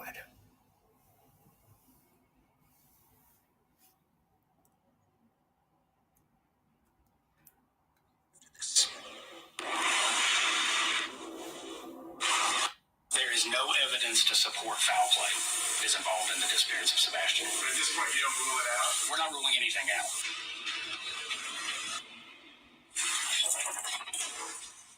Everybody says I went to the wrong crowd, but I think I was the wrong crowd. Nobody in this. That's a brief intermission. No foul play. Sir, Mr. Craddock, whatever the hell your name is, baby, you're going to have to wise up. You're going to have to put on some, I don't know if you wear big boxers, loose boxers. Come on, dude. Come on, pretty boy. You're going to have to come tell us something. So I'm going to ask Mr. Craddock, who is running investigation? Sumner County or TBI? To support foul play is involved in the disappearance of Sebastian. But at this point, you don't rule it out. We're not ruling anything out. At this point, we don't have any Stop it, evidence. girl. There is not any kind of indication that there is a criminal element involved. But we are keeping options open. We don't know what has happened. We don't know where Sebastian is right now, so we are pursuing any and all avenues. Was Sumner County Sheriff's deputies Eric Craddock and Susan Hyland of the Tennessee Bureau of Investigation. She was the second person, obviously, at a press conference in the months after Sebastian was reported missing. About the same time, Deputy Craddock spoke with reporter Nick Barris from WTVF in Nashville about whether or not they'd cleared anybody from the immediate family as being a suspect in this case. Take a listen. We have not cleared anyone, but we have absolutely no evidence to support foul play. That was in April of 2024, a little more than a month into the search for Sebastian, and the official word from police was that nobody's been cleared, but still there's no evidence of foul play, yet one would think that foul play absolutely is involved here. And that brings us to our next question. What is the current status of this investigation so many months after Sebastian Rogers first went missing? We still have with us Doug the Bounty Hunter and his lawyer to keep him in check, Joe Lesniak. Let's, Doug, you're in Tennessee. What's going on? Is there anything you can share with us in terms of new developments in your investigation? Officers, I respect law enforcement so much, and they were saying that way back then that they had no leads. Okay, nobody should be charged or blah blah blah. But now, what about now? What about today? What about last week? Very good point. I think you guys need to do interviews now. Update everybody. What about right now after all these things have come forward? And a lot of people online, whatever, are saying, Dog, what gives you the right? What gives you the right? You're a bounty hunter. What gives you the right? Well, what gives me the right is Tennessee has one of the greatest of all time. Lady, now y'all behave. Citizens' right to arrest law. You talk about booting a door in and going in and grabbing them. I can do that. I'm a citizen. Whether I'm Dog the Bounty Hunter, Dwayne Lee Chapman, or I have the right as a citizen of the United States of America to put in custody and take out the person that hurt or whatever happened to little Sebastian. So, are you onto something? What's rarer than a unicorn? Brief intermission. Are you on to something? Is he on to something? Do you all believe these tips that have been called in to the tip line are valid? So far, one has not led to the discovery of the child. We will see. Little Sebastian. So, are you onto something? Yes, sir. Can you share? Well, no, because they'll run. Hmm. I know who the weakest link is. You know, you get in Tennessee, brother, it's the death penalty. That is the death penalty. Would they rather go to would they rather go to lethal injection, or would they rather be paroled in 20 years or something? They still would have time to, live a life. So that one of the Tennessee carries the death penalty. Let me get this straight. You're on to a lead. You're there in Tennessee. You're actively pursuing it. And yes, sir. Now, I get that you have the right to move forward with what you believe is possibly detaining an individual or two, or I don't want any details because you're being cagey, but do you have to alert law enforcement before you make any sort of move to let everybody know, hey, I'm here and here's what I'm doing? No, sir. I don't have to alert no one. I cannot transport. I can arrest, cuff, and then the cops come or whoever to read that person their rights and transport them to jail. I can do everything but read them their rights or transport. But under the law, the United States of America, I can arrest. Give us a little hint. Like, did you is this someone who has always been part of the landscape, or is this something new? Don't jump in, Joe, and have him stop. Now, remember, this content was uploaded 7 days ago. So this is possibly the tip about the hotel. So if we scratch the hotel tip, which law enforcement went to that hotel in Goodlettsville and did not find Sebastian, what else does Dog and his team have as far as leads in the disappearance of Sebastian Rogers? Oh, Lordy. I tried finding something today updating us, 9 months to the date, and I couldn't find anything before going live. Now, naturally, there may be some news broadcasts that have gone to print since I've been live, but before going live, I didn't see anything in the queue, Google search or Newsbreak, pertaining to today, any live broadcast done. Most of the information is, this here, Court TV 7 days ago, and 2 to 4 days ago with the tip that we now know was not Sebastian. Joe, and have him stop. Yeah, well, I have to jump in and have him stop. Dwayne, Dog, you get, yes, Ted, both of them are possibly right. So good questions, but yes. There's a prime investigator also involved that we need to keep secure as well. So I know you're looking for information, but we got to be careful how far we go. Talk about that. All right, we're going to let this play out, and hopefully we'll be one of your first calls when you make a break in this case. We're all hoping because that's what everybody's hoping for. In fact, well, I carry a film crew with me everywhere I go, brother. Yes. The reward up to $170K, $175,000. So now $200,000. So as I said, this is older content. This is from 1 week ago. So mostly what they're probably talking about is that motel tip that we now know was not Sebastian. Just letting everybody know that's listening. That's a lot of money. There seems to be a lot of interest in this country still in finding Sebastian, which is fantastic. Can you talk about the people that you have behind you, Dog, that are helping to support your investigation? Well, there's several, many, and I can't name their names. but it's all, it's not like we're preaching in a church and taking offering. But there are a lot of people that have pledged their money to it's kind of tricky about rewards, okay? We want what happened to Sebastian.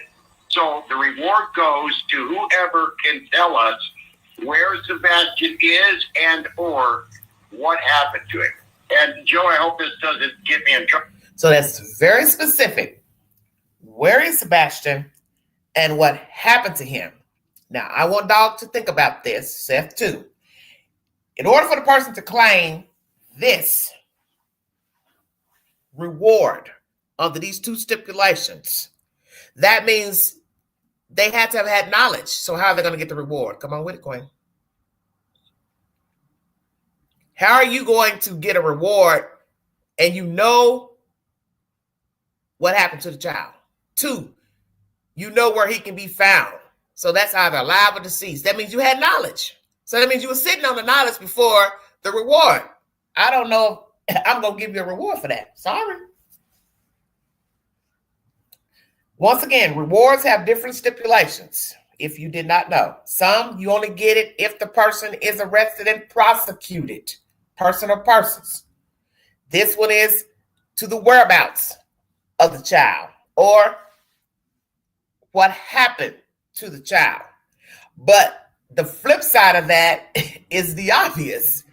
You know where he is, you know what happened to him, but you ain't never tell the police. So why would I give you any damn money about what happened? I want everybody to think about that. So imagine if somebody else is involved in the crime or not involved, but you heard what happened. Pookie, Ray Ray, Bubba, K, and C told you what happened, and you've been sitting on it for all these months or a year or two, however long this story is going to ride out. Why should people give you money and you knew the child was, let's say, dead or held hostage or in a basement or attic? Hell no. Hell no. And I get it. We want information, but look at what we're dealing with. It's a double-edged sword. To say, here's a pot of money. Here's a pot of gold for you to tell me what happened to the little boy. But ain't nobody thinking of the flip side of, if they can lead you to him, that means you had knowledge. Now, you just so happen to find him in somebody's garage or attic, or you see him peeping out of a door, you go call police. That's different. That's different. You understand what I'm saying? You go to somebody's house and you hear somebody talking or crying in a room, and you just so happen to peep through the door and you see a little boy in there and you're thinking, oh my gosh, I better call the police. That's different. Yeah, you deserve the reward.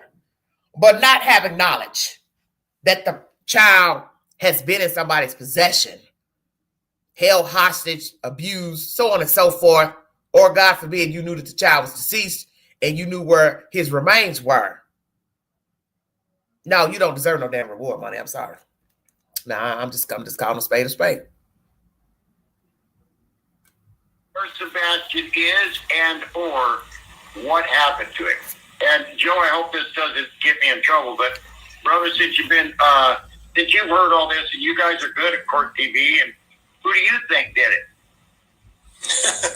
Joe won't let me answer, so I'm just leave it at that. Attorney, yeah, go ahead. Yeah, gentlemen, thank you for all you're doing, and because the goal is here to find this young man. We're gonna stop there. Court TV is the source. As I said, this is a double-edged sword about knowledge of the child, because then you're going to have to, the law enforcement will have to decipher the role of the person bringing the information. Do you understand what I'm saying? You can't just walk up and say, yeah, I know the child's over here, whether it's the child's alive or dead. They now have to look at you as the messenger. So nobody's just going to cut you no check.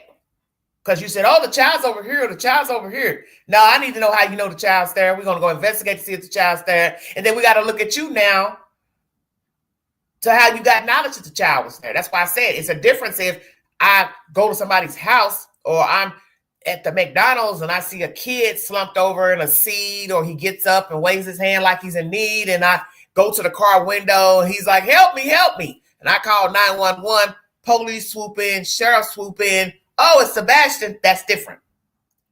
And yeah, I can see me getting the reward money. But not, I had knowledge that creepy crawlies had him hidden somewhere or were human trafficking him. And I've been going over to their house, seeing this person, knowing there's deviant behavior going on in this house. No. Hell no. And see, everything's about what you can prove. It's a double-edged sword.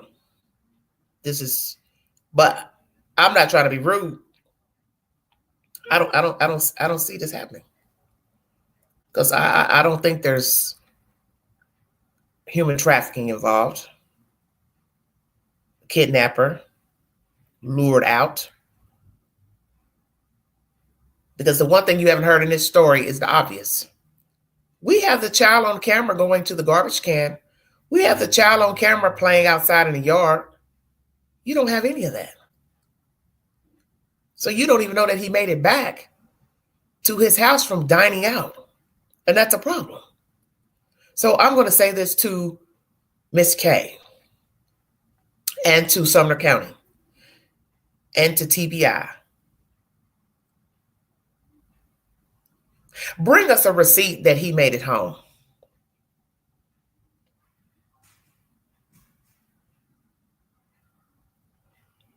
Bring us a receipt that the child made it home from that steakhouse or wherever he dined. Because that's something you have not done.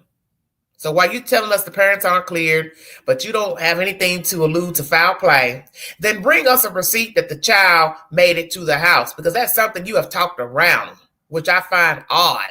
And the only way I could think you're doing that is if you all are in cahoots with these people, or it's an open investigation and you don't want to allude to the fact that you know the Proudfoots are involved in the disappearance of the boy, so you can't tell us that you know he didn't make it home. Bingo card. So which is it?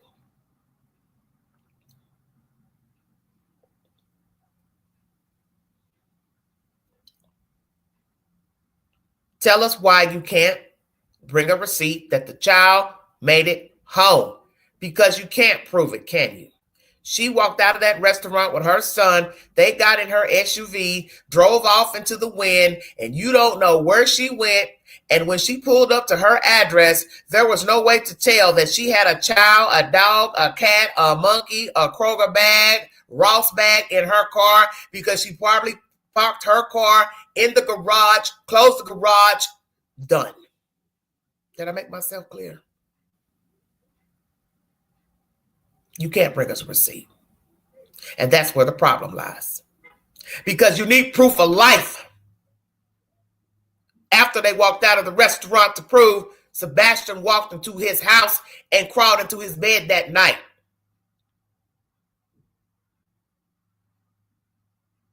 So all this other talk is pointless. Bring us proof he made it in his house. He video chatted with a friend, schoolmate, grandma at 7 o'clock, 8 o'clock. Bring proof of life. Nobody can. Bring proof of life. He made it to his address that night. That's where we have the problem. Everything else is pointless to discuss. I'm just keeping it real.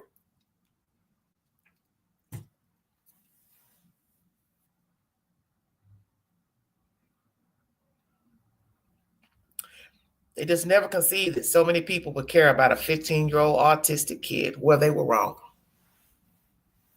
Some of us do genuinely care.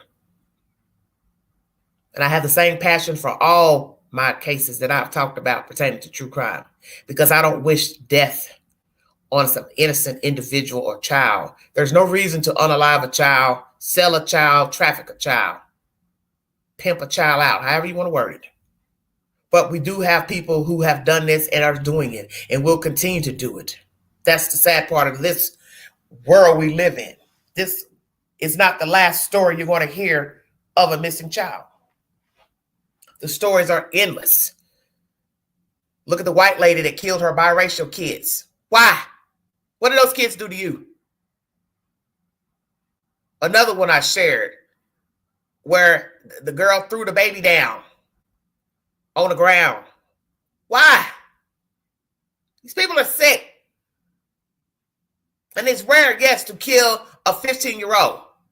But we have had people to be unalive as teenagers and also adults. And usually it's family disputes and or the person was disabled and the people didn't take full care of them to where they passed away from starvation and lack of care.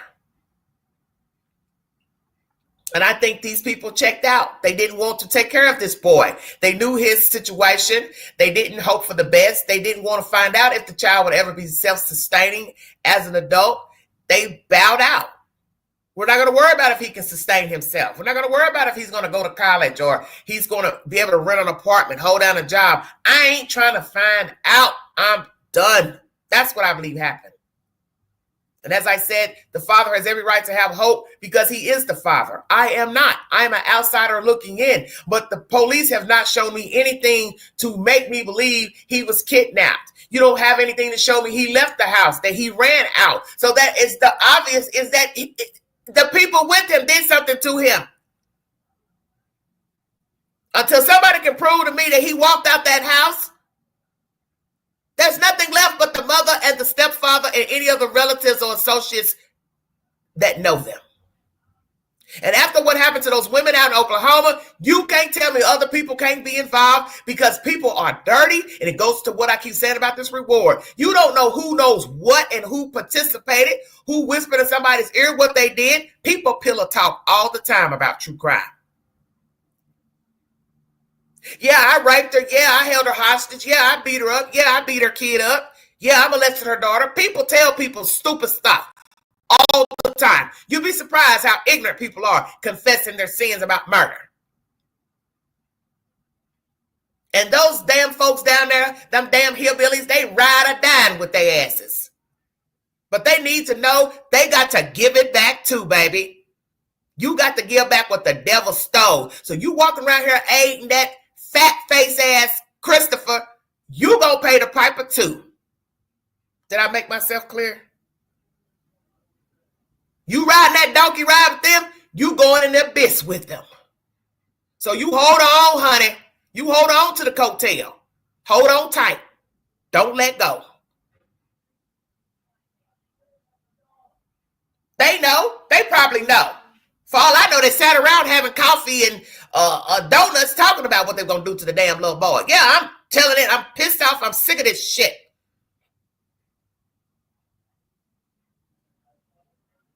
And the fact that some of you hee-hawing around and upholding these damn fools, go ahead, uphold them. Because you got to stand account for your ways as well. I'm not upholding nobody I think killed a kid. Not now, not never. If you abused Sebastian, I'm not upholding you. Did I make myself clear? So don't come over here trying to tell me how the fuck I should think.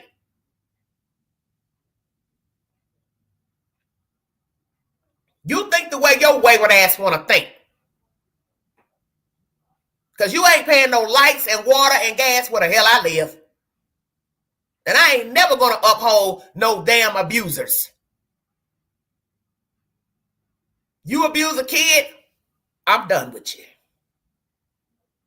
So if they didn't kill the kid, I still don't like them. Did I make myself clear? Say it again, Queen. I don't like them, never will, don't care about them. Not now, not never. I'm done with it. Because there's no telling what this child had to endure in the care of this woman. She probably talked bad about Seth. She probably said nasty things to him. She allowed her husband to say nasty things to him. She allowed other people probably talk nasty to him. Then he's going to school. He ain't got a whole lot of friends. What did he have except for the time when Seth would come pick him up? That's not enough.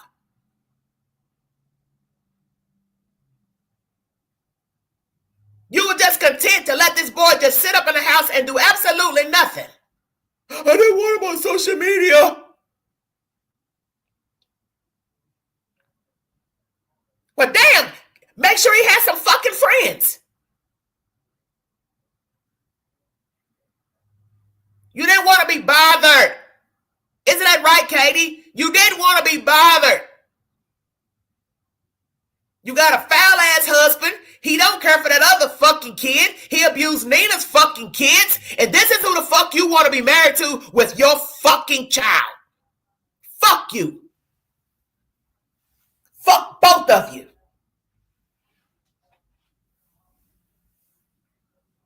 Yes, I'm pissed off. Because he should be out here enjoying his life. Nobody should be talking about him on a live stream, TikTok video, the news. This is preposterous. And you all are sitting up here eating green eggs and ham. Don't give two fucks about this baby. And to me, he's a baby.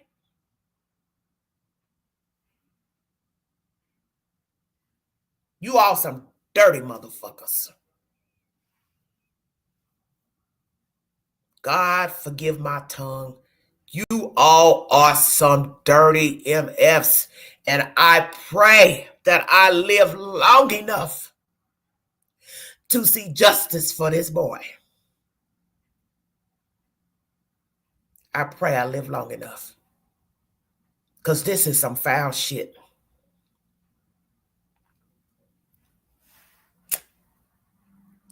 Lord have mercy.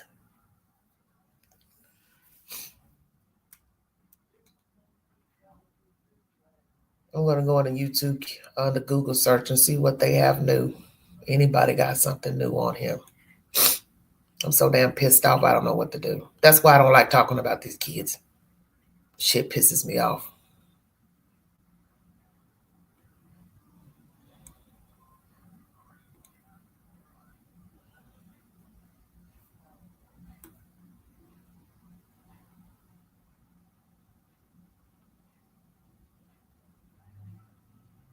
I can't say what I want to say on this live because I don't want to get my video struck. But oh my goodness gracious. I'm biting my damn tongue.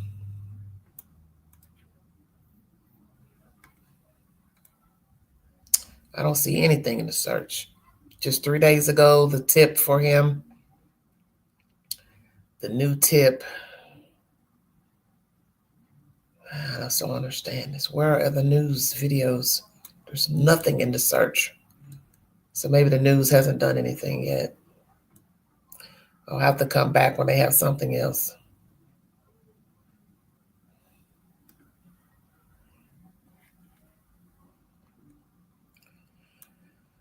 Oh, Lord Jesus. Just give us some information about this child, Lord Jesus.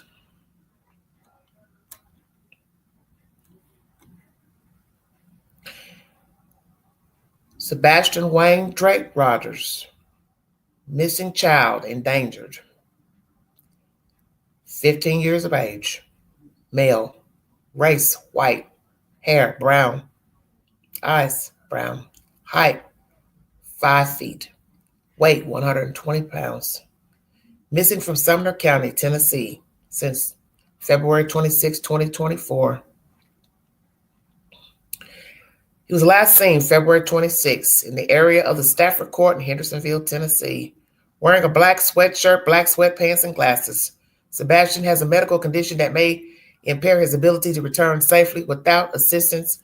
If you have seen Sebastian or have information regarding his whereabouts, please contact the Sumner County Sheriff's Office at 615-451-3838 or TBI at 1-800-TBI-FINE. I want to say this. There was a lady that uploaded content about Sebastian and calling that sheriff, Mr. Craddock. The only part of the video that I was concerned with in the content was the fact that it took her 6 minutes to get somebody on the phone to give a tip pertaining to Sebastian. I have a problem with that. But as far as calling Sumner County You all should know better. You're not going to get anyone to sit and hold a winded conversation with you about the disappearance of this child. So it doesn't matter if it's him or somebody else. They're not going to talk to you and tell you anything because it is an open investigation. The only problem, like I said, I have is that there should be a tip line open and somebody readily answering the phone within a few rings to take tips for him. But as far as trying to talk to Craddock or anybody else, you're talking to yourself. I'm just a realist. And nobody's just going to readily talk to you. So whether this man talked to that lady or not with the YouTube channel, he didn't have to talk to her. That's the point. Because what he's saying to himself, I don't owe you an explanation. I don't know you. I don't know where you're from. So whether you say you're a YouTuber, a TikToker, hell no, he's not going to want to talk to you. Now, you say you're the news calling. Hey, we're just calling to see if there's an update. Yeah, he might give a statement, but he's not going to give a public statement. And he'll only give a public statement when he's ready to give a public statement. And that's what everybody needs to understand. I take things for what they're worth. And when it comes to investigations, law enforcement don't owe you an explanation. We can bitch, moan, cry, make live streams. The point is, you can't make the people talk. You can't make them tell you something. And sadly, if they don't have anything, then they can't tell us anything. So either way, we're never going to be pleased or satisfied. Because they can come out right now and tell us, we don't got nothing. The parents are still not cleared. We still don't believe it's foul play. And we don't have any leads. Would you be satisfied with that at this moment? Just asking. They're both spirit breakers. Not just one, both. They're both spirit breakers. And no way I believe, as I said before during this live stream, that these heathens are happy. You're not happy. You thought getting rid of this kid was going to resolve your issues between each other, DHS, whatever the hell you all had going on, Seth. You ain't happy. And you ain't going to never be happy.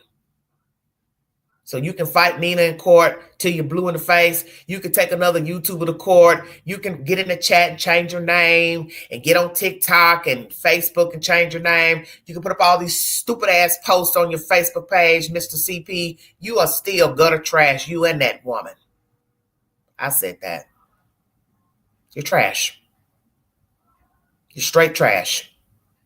And you can hee-haw around. You're never going to be happy in that house on Stafford Court. Because if you did something to this boy, you don't deserve happiness, peace.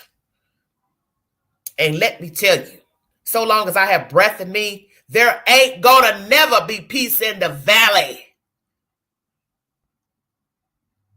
Did you hear that? There ain't, not now, not never, gonna be peace in the valley until you tell Seth Broders and the world where his child is. Exactly, Melissa, exactly what they do. There is no peace in the valley for neither one. You don't deserve no peace. You won't even talk about your own damn kid. Despicable. The link has been in the chat. You all been sitting here letting the queen go on and on. I've given you the opportunity. Now, when the link's not dropped, that's when you all complain.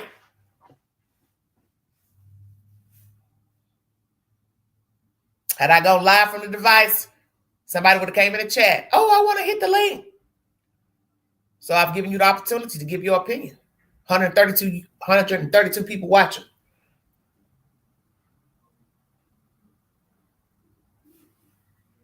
Stop chatting in the chat. Be heard.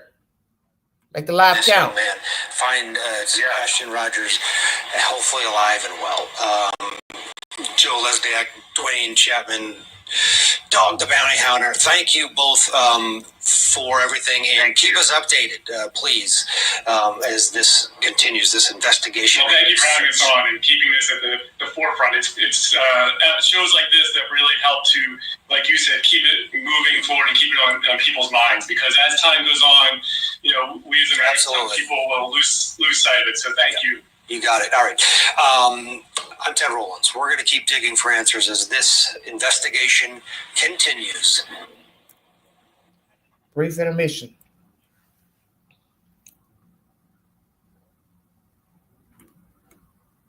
Every spray on the market is about. Sorry about that. I thought they had this interview with Katie up here. Hold on a minute. There we go.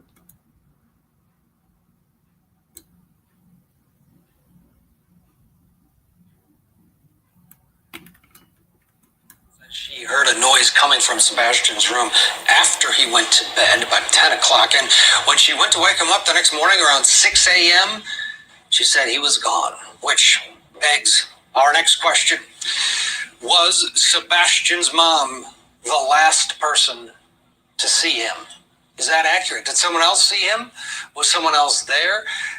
Well, investigators say they don't believe so. At least there's no indication for it. Let's bring in YouTube live streamer behind Gray Hughes Investigates. He is great. Well, before we listen to Gray Hughes, how's somebody going to prove who was in the house? How are you going to prove if somebody was in the house? Explain to me. How are you going to prove? You haven't yet told us if he made it home or not. So how's somebody going to prove that somebody else was there? Somebody would have to say, oh, I saw another car there. I saw another truck there. I saw somebody coming and going out of there. Oh, I can't see. It's dark outside. All right, give me a break with this. Was there somebody else in the house with the child? Did the child make it home? That's what I'm focused on. Bring me a receipt he made it back from the restaurant, because that's where the truth lies. Did he walk in that door, garage door, and went into his house? Or he made it home and somebody slipped in and took him out? I don't believe that. All that light shit and shuffling with flashlights and dump trucks, y'all done went on and on about that. Still takes you back to ground zero. Nowhere. Nowhere. YouTube live streamer behind Gray Hughes Investigates. He is Gray Hughes, and he's looked into this case along with some other ones. Great. What's your take here in terms of that question? And do you believe that what Katie Proudfoot has said is true? Well, what she's saying really could be true. Her room is actually kitty corner all the way across the house on the other side. So if Sebastian somehow got out of the house, you might not have heard it. It was between 12 and 6 in the morning. And I mean, there's a lot of speculation out there that, you keep hearing it from everybody out there that keeps trying to insinuate that the Proudfoots has something to do with it, where has already said that they can find no evidence of foul play. The family's done everything that they've asked, and they've done everything they were asked, and they are not suspects. I guess everybody's a suspect until you find. Gray Hughes, what the hell are you talking about? One of the things that I think is interesting is that there's all these bullshit rumors that people come up with, and they show these like a set of lights. I mean, maybe we'll talk about that in a little bit, but it actually turns out that's Well, talk about that, because at 3 a.m. you had this surveillance video. Well, he don't know nothing either. That seems to some people's minds show that there's two flashlights. He don't know nothing either. Comes into frame, goes out, comes back. Take us through that. Why don't you think that has any significance? Well, they made it sound like originally that they were lights by. Well, let me say this to Gray Hughes, little fuzzy fella. Well, what do you think happened to the boy? Let me ask you directly. What do you think happened to him? You think he just walked out? He went to go get an ice cream cone without his coat and shoes on? He decided to walk through the neighborhood. He was bored. Yet they don't have no proof he walked out, ran out, drug out, carried out. So, sir, tell us what you think happened to the boy, since everybody's insinuating and assuming things and making up stuff. We can think what we want. I tell people all the time, you think what you want to think, but don't try to make me think what you think. I go by people's actions and their demeanor. Now, have people acted peculiar and they didn't have anything to do with the crime? Yes. Very true. They acted peculiar, didn't want to talk to the news, but they were not involved in the crime. But we are 9 months in now. So to act this way is bullshit. You can hop on somebody's YouTube channel, but now you can't talk to the news about your child. So, Mr. Great Hughes, I don't hear what you're talking about. Now, I want to hear it now. I go by your behavior, how you act, because that's all I have to go on. And 9 months in, you don't show any concern for your child. Come on now. This is winded. So I wasn't there, and exactly, you weren't either.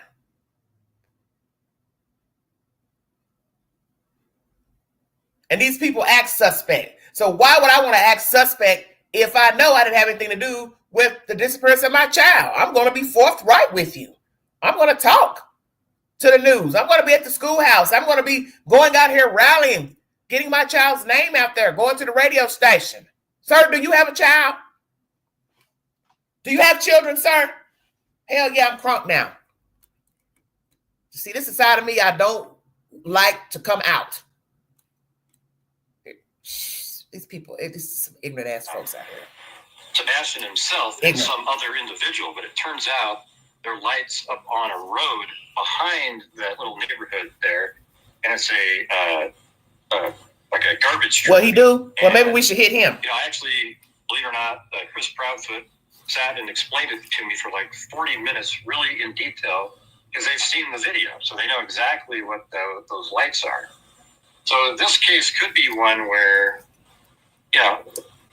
there might be another person involved because he did have more access to his cell phone with his biological father. He was able to get online and so forth.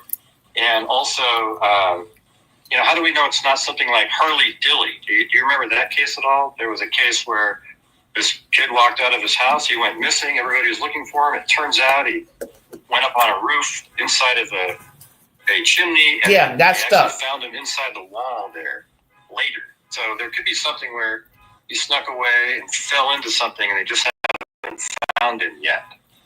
But I'm not extremely suspicious. Well, sorry about that background. Did the child walk out and got lost, succumbed to the elements, fell in a hole, sinkhole, a pond, a river, a lake? So then you have to ask yourself, why on this night or morning he would do this? I'm not here to say that he couldn't have wandered out. I'm just saying bring a receipt. That's why I said I find it strange these people don't have security in their house to monitor this child. So they were so comfortable with the child being a robot. Well, he would never do this. He would never do that. So I don't need a security camera to watch the house. You should have a security camera because you work every day and you have valuables. Your life should be valuable to you. So why not? You have a security camera inside, outside. Oh, we don't got no cameras. What you told Nancy Grace? It's dark outside. The excuses are endless. No security cameras and it's dark outside. No street lights. $500,000 houses, $300,000, $400,000 house. You ain't got no damn street lights. Well, I say you need to move somewhere where you got damn lights. How about that? You got another kid coming to your house. You still want to live in a place that ain't got street lights on the damn street? Come on with it, Queen. You done run out of breath to get that little girl. But you're going to take her back to a house that ain't got no damn street lights on the damn street. Is somebody out there listening?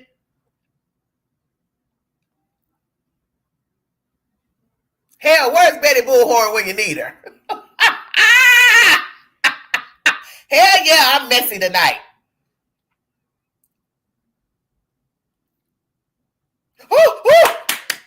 Like a bunch of wet seals. We gotta get this little girl. We gotta get this little girl down here. The hell you want to bring her down here for? For what? For what? For what logical reason you want this little girl down here when you ain't got no damn street lights on the damn street? We take her outside and get her something to eat. We'll take her down to the Piggly Wiggly and get her some popcorn. Just forgot all about Sebastian, huh? He null and void. We got him a colossal side of popcorn. So you would just go stuff the baby, literally to death, I guess. Hell, what else did you give the boy? Maybe you gave him a beer. I don't know. Hell, here's a couple of Budweisers.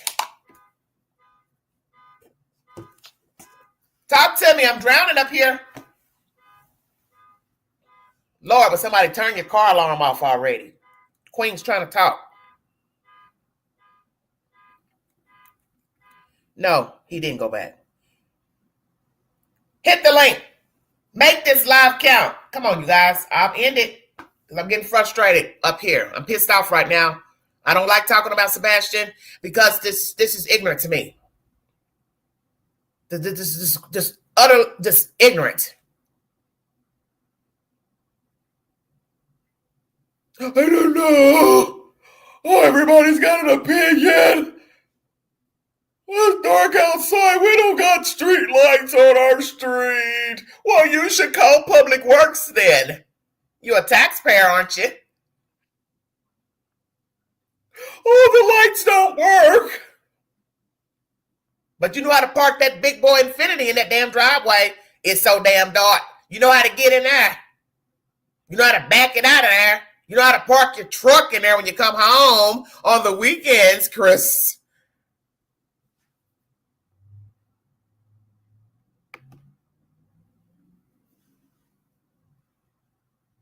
Say it again, Queen. Y'all know how to park trucks and shit and campers. But on this fateful day, night, poof, voila, a whole child goes missing. Ain't nobody seen nothing.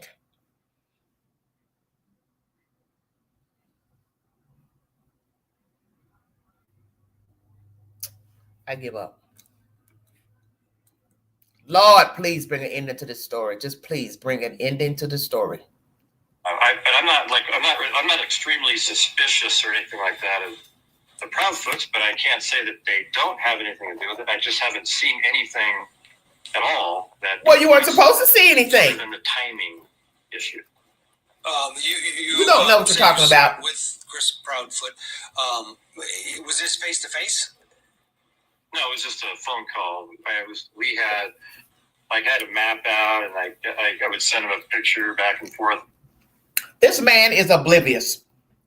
Did they need your permission to get rid of their child, Mr. Hughes? Help me understand. I'm drowning up here.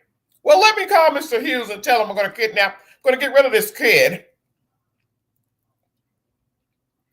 When did they need your permission? Hell, they didn't access permission. So now they need your permission. Well, I can't figure it out with the timeline. Are you people high on dope? The fuck are you talking about? A timeline? You mean your timeline? If this was planned, it's all the merrier that you don't have a receipt to nothing. Is anybody listening? If this was planned, there wasn't going to be a receipt. I'm going to take this kid out all day and stuff him with junk food, take him out one last meal, and then ride out into the sunset on some dirt road, abandoned road. I'm turning off phones, cell phones, GPS, and poof, hand him over or knock him off, dump him, come back to the house, and start my story for Monday morning. Did I clear everything up?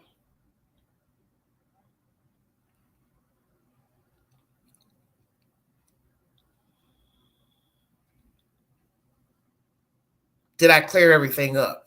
So, Mr. Hughes, nobody needs your permission to unalive a child, dump a child anywhere. It's not according to your timeline. It's no such thing. They haven't brought us a receipt to surveillance or anything. So there's your answer right there.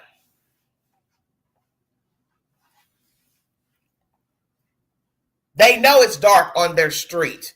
9 times out of 10, they've cased the streets to see who has cameras or not.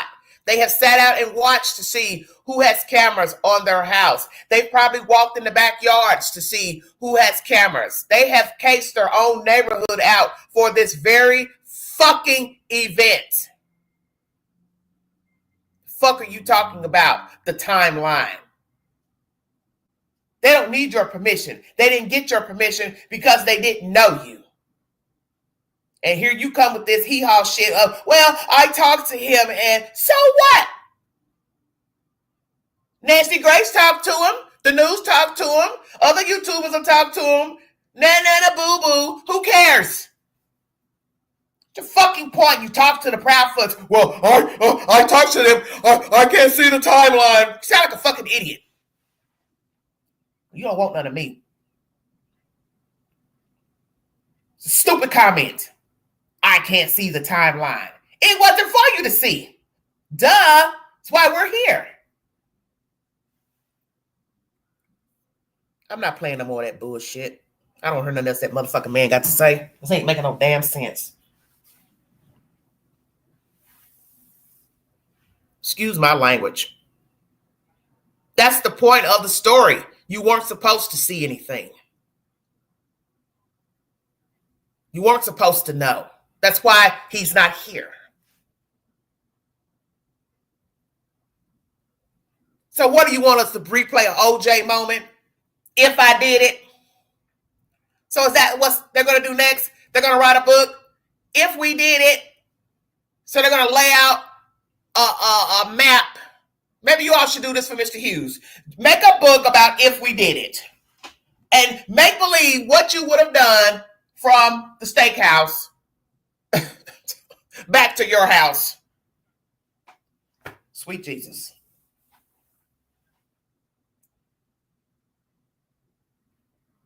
Now, this is what we would have done if we wanted to get rid of our child.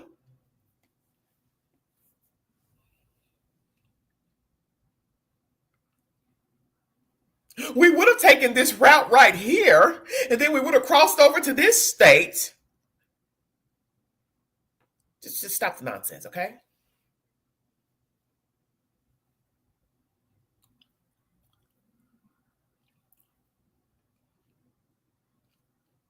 Well, he don't have to know discernment because everybody's not born with discernment. That is the reason why we have people who coddle people who stay in trouble and do wrong because they are eerily similar to them.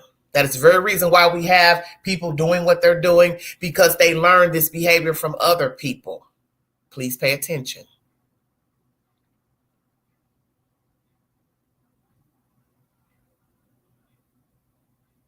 Just like he had to clean it up and say, well, I don't know if they did it or not or did something. Exactly, you don't know. That's the point. But they don't look innocent to me. As I have said, if they didn't do something to the child, they're showing me right now they don't care for him. So why would I believe they didn't do something to him? You really can't have one without the other. I don't know why everybody's so damn confused. You're walking around here acting like you don't care, but then you want me to say, oh, they didn't do anything to him. But then why don't you act like you care then? Give a damn about the timeline. That's according to you, your philosophy, your ideology. You're not there. You're not down here in Tennessee. You don't know where the fuck that lady went after she left the steakhouse. You have no idea where she went with that boy. You have no idea who else is involved. So you can't say, oh, the timeline. Because you don't even know what the fuck happened. They haven't even brought us a receipt. He made it home. Wake up. Get the fuzz out your ears. You've been sucking on that microphone too long going live. Dear God, get it together.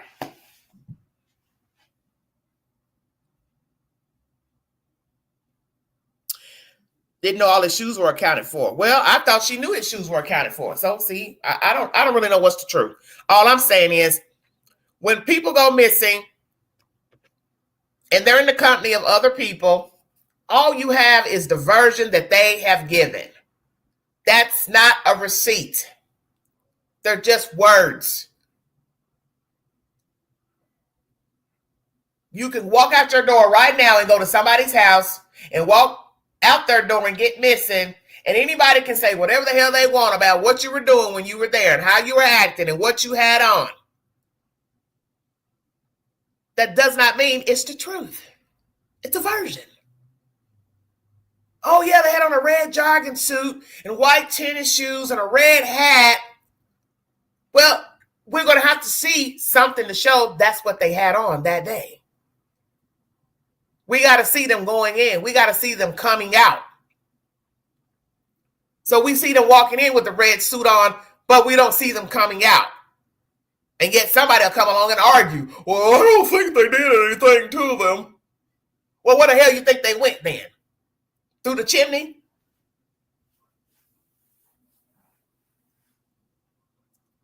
Stupid.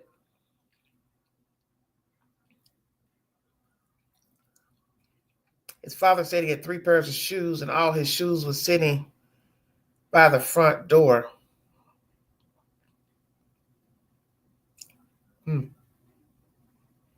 Well, I always thought the shoes were accounted for. That's why she knew that he left without his shoes. Right. You're right, aliens. So that's the point to the story as well. The child has all his shoes accounted for, allegedly. That means he left without no shoes. So where was he going? So I guess he was off to see the wizard without his damn shoes on. Excuse me. Because he thinks he's gotten rid of them properly. That's why.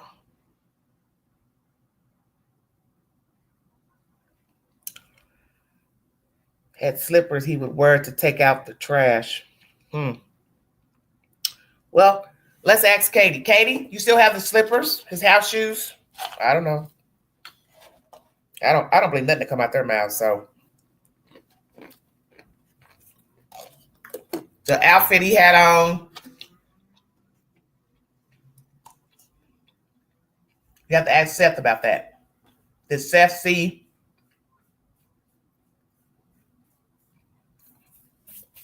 that jogging outfit anywhere in the house? Because naturally that would be a red flag. He didn't have on what you said he had on. I don't believe anything they've said. No, I'm just going to keep it real. I don't.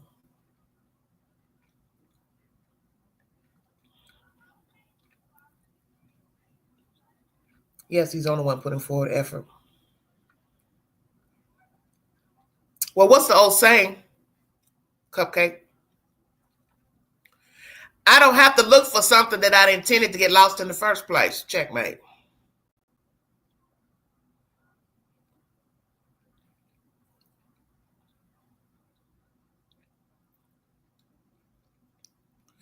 I don't have to look for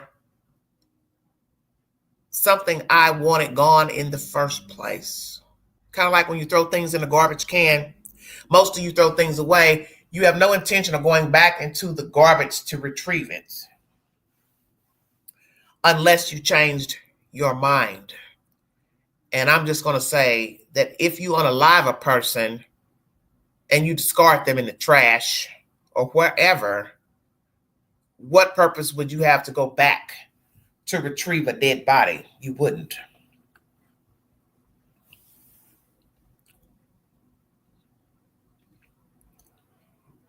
This child wasn't wanted by these heathens, and that's my public opinion. And I don't think I'm wrong about it. how they behave now is an indicator of what was going on in that house. The child didn't have a life. He didn't have a social life. His world was Katie's world and that man's world and vice versa. And somebody got tired. That's what I think. They got tired of him. She no longer wanted to be obligated. She no longer wanted to take care of him. She looked at her future and she didn't see a future with Sebastian in her future. So this is what I want to say to that bobblehead. What kind of future are you going to have with the little girl? Because although Sebastian is older than her, that child is younger than Sebastian. So why would you want to get rid of a 15-year-old versus taking in a child that's 7 or 8 years old? Help the queen understand, because I'm lost. Oh, you didn't want that child.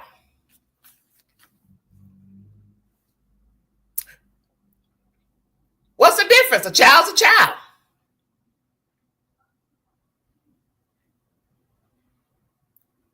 And some would say, well, taking care of a 15-year-old that's autistic might be as much work as taking care of an 8-year-old. Come on with it, queen. School them. So you swapping one child for the other. Help me understand, because I'm confused. You got rid of this boy, but you want to swap it for a little girl, which is more work. Girls are more work. Everybody knows this that have had children. Or you just wanted to ride a donkey ride, whatever your husband wanted. Whatever the hell was going on with you all, DHS, allegations of abuse, this and that. Well, I'll do whatever he wants. Well, he won't bring his daughter down here. I'll take care of her. But deep inside, you don't want your own damn kid. Help us understand now.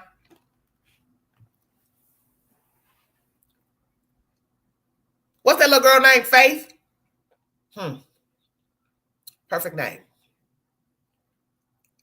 I have faith that Faith won't be back down here. How about that?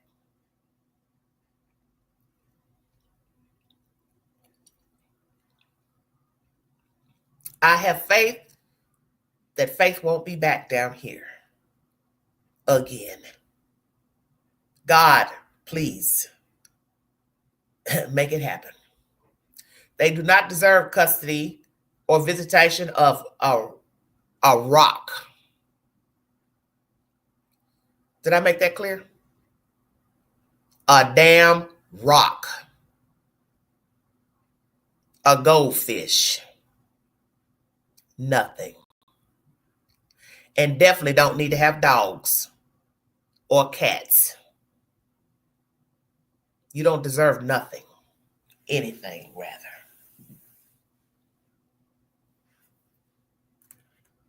Sebastian Rogers has an upcoming birthday. He's been missing now 9 months today. Where is he? Who holds the key to this child?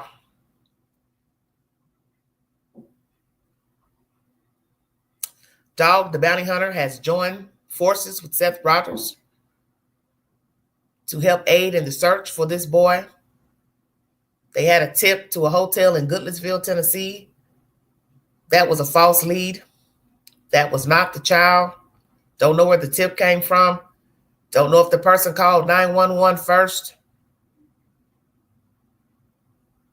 or second. Who was the person that called in the tip? Who was calling in these other tips?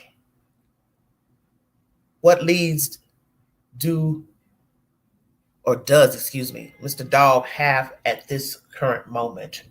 Law officials, what do you have? TBI, what do you have? Mr. Craddock, will you be giving a statement sometime before Queen turns 54 years of age? My birthday is the 29th of January. Will you be telling us something before that date, sir? Or before, hell, my 56th birthday? God willing. Do they have leads, Sumner County? TBI, do they have leads? Will they clear all parents? Do they suspect any of the parents? Do they have information that they believe that one of these parents or all or three or two or what has conspired to get rid of this child, but cannot say, obviously, for investigative purposes? Has somebody brought forward information from the neighborhood that is or has been substantiated, but they cannot reveal what that information is? GPS data, surveillance, CCTV footage, eyewitness accounts. Is there somebody on the roster that has credible information, but law enforcement cannot say? And as I've said before, TBI don't give a damn about the Proudfoots and who they are, who they're related to, because this is the government. They don't have a dog in the race pertaining to Hendersonville, Tennessee. Please understand that. So whoever you think these people are or are not, our government don't give a damn. And they are definitely no match for the government. And if anybody in Sumner County as a deputy, detective, has hid, covered up any type of information in this investigation, God have mercy on your soul. You gave these people a pass because you like them, you know them.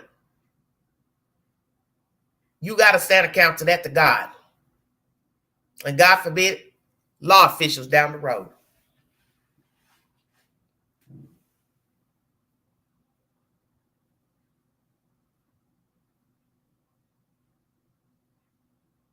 Imagine the last time the child was with the father. He felt like something was, bothering the child, but the child would not say. As he said before, he couldn't make the child speak. Maybe the child feared for his safety from the Proudfoots.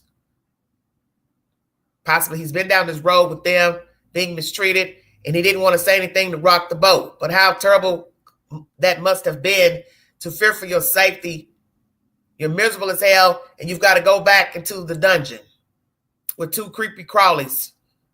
And then poof, voila, you go missing. Say, whoa. So I'm going to say this to Mr. Hughes and anybody else. What about the Proudfoots again?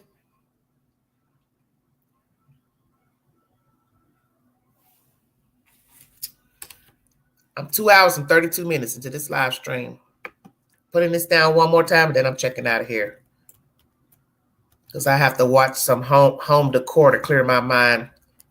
I don't really like talking about children. And excuse my manners during this live stream. But I'm fed up. Because I'm sick of these stories. There's no reason for a child to be abused. Fear for their safety. Be mistreated.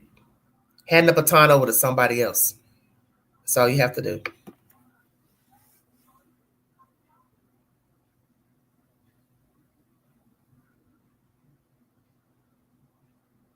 Thank you. Thank you, Tacos.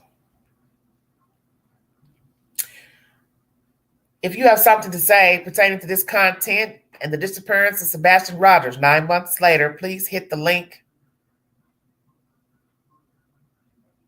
If not, I'm going to check out of here. Because this is depressing to me. And I've said all I need to say. As they say, you can't beat a dead horse. Prayers for Sebastian Rogers, Seth Rogers. Anyone with a missing child, missing family member, friend. Prayers to you. Thank you, Tacos.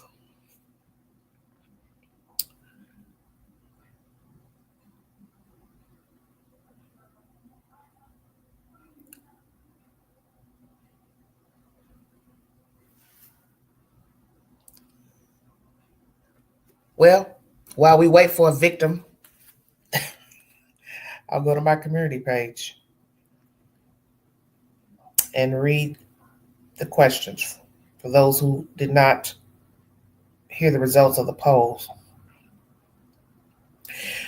I also need to give you an update pertaining to this bobblehead here. Leilani Simon, she's gotten her sentence. I cannot believe the stepfather begged for her not to do life in prison. The hell out of here. There's a case down in Marietta, Georgia, where a foreigner, a migrant, I guess, gave birth to a kid 17 years of age, and she was trying to bury the child. The uncle caught her. This is what I have to say about that case. You want me to believe that nobody knew that she was pregnant. Number 2, she had to have given birth. Number 3, stop the nonsense.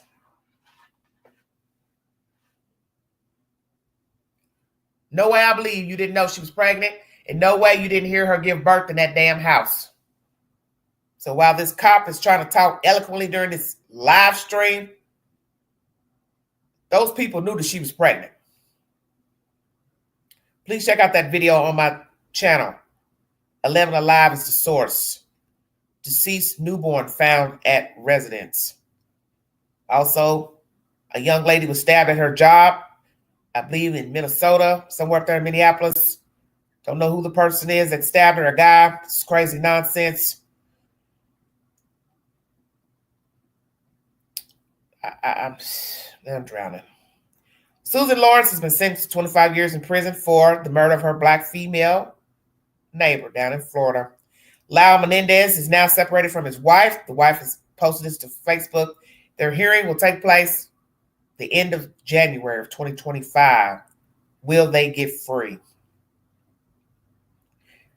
Sean Puffy Combs will get an update to his bail hearing this week. Just going over all the stuff on my page. And the Kentucky mom, she got her sentence for killing her 2 boy children. We're also going to talk about John Bonet this week. If I don't, I'll probably go out tomorrow. Then Thanksgiving is Thursday, so I won't do true crime on Thursday, possibly Friday, because I don't have any plans to shop Friday. Unless somebody wants to gift me with a coffee maker. Some kind Santa Claus elf decides to bring Queen another Keurig. I'll be so obliged because I got rid of my last Keurig. So I think that's the only thing I really want for Christmas, that and a vacuum cleaner. I don't like household stuff for Christmas gifts, but hey, it's just me, so I guess it doesn't really matter. I'm not really hurting for anything, so you know how that goes. 1 second, everybody, 1 second.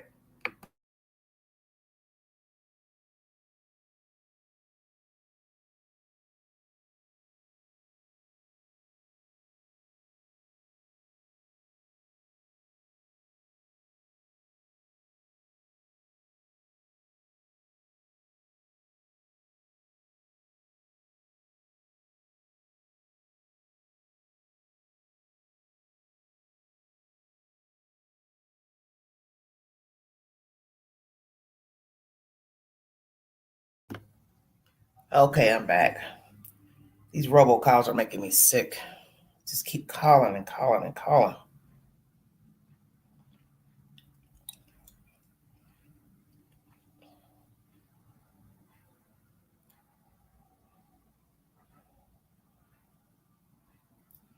I have a lot of questions about Christmas. I'll probably go ahead and do them now since it's Tuesday, because I don't think I'm going to come on tomorrow.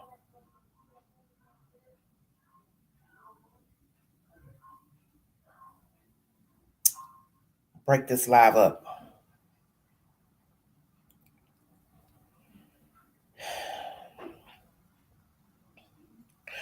The story I was talking about is on Law and Crime about the girl who hurt her baby. Couldn't handle the crying. Mom said she threw the 1-year-old because the baby's tantrum set her off. Wow. I'm dead. I give up. The movie for the week, Eyes of Laura Mars. You can pay for it. YouTube, Fandango, Google Movies, Prime Video, Apple TV. Throwbacks from the 70s and 80s this month are my movie suggestions. I also put up The Ritual Killer in case you're interested in that as well. Here are the questions on my community page. Did Katie and Chris implicate Seth to detectives as the culprit in the disappearance of Sebastian Rogers? 58% yes, 27% no, 14% not sure.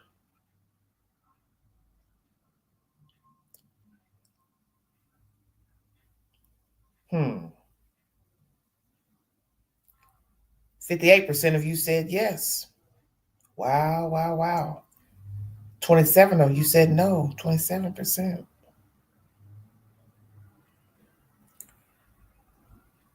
Interesting. Does Sumner County have leads in this case? 11% yes, 59% no, 16% not sure, possibly a few, 13%. Do you think people have been calling in faux tips to dog the bounty hunter tip line? 73% yes, 6% no, 16% not sure, 5% 50-50. Did Sumner County investigate new Sebastian Rogers tip? This is the one about the hotel. 17% yes, 55% no, 28% not sure. Did the person call 911 about Sebastian tip first? 12% yes, 52% no, 31% not sure. Second, they called second after they called dog's tip line, 5%.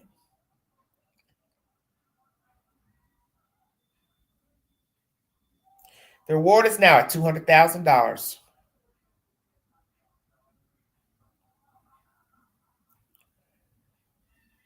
Will somebody bring viable information to the disappearance of Sebastian Rogers?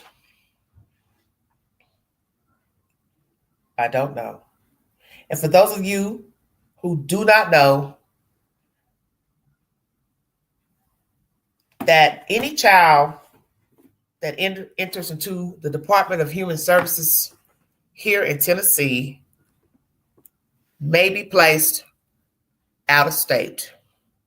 So that is one question I have asked during my commentary pertaining to Sebastian Rogers. There's been no indication that the child ran away or was kidnapped, and that is out of the mouths of the police, Sumner County Sheriff, however you want to word it. So if the child, let's just say, somehow made it out, somebody took him in, he was found, where would he go? With the current circumstances, would a judge send him to the Proudfoots? Imagine that. Because I don't think he would be wanted there. So where would he go? To his father or to them? And imagine he went into foster care, he would be placed out of state. So when you pray for him to return safely home, who are you praying for him and where are you praying for him to go?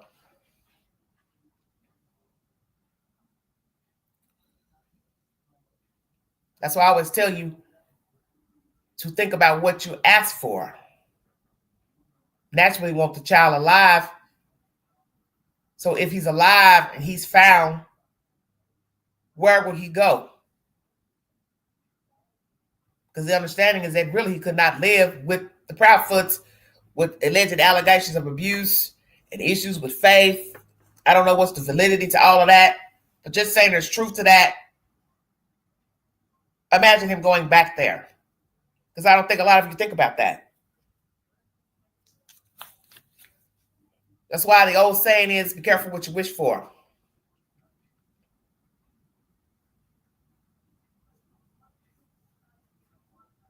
Where would the child go if he's found alive? Just saying. And if he's alive, where is he? And why would he be in the care of somebody else? If he ran away, was found, nobody turned him in, why keep him with an active Amber Alert? Make it make sense. Do you believe the child ran out or wandered off?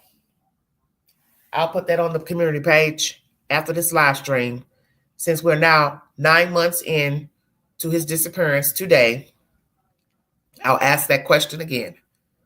Do you believe the child walked out on his own? And common sense would tell you there would only be two options to him wandering off. He died in the elements, or somebody picked him up and are holding him in their home or somewhere.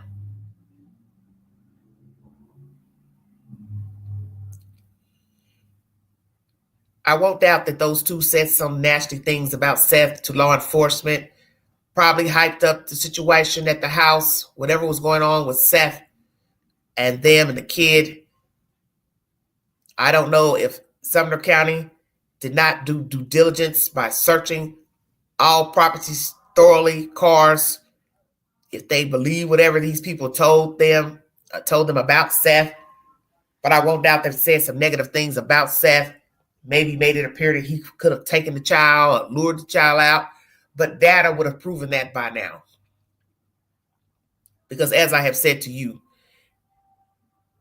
Sebastian wouldn't have been erasing anything from his phone.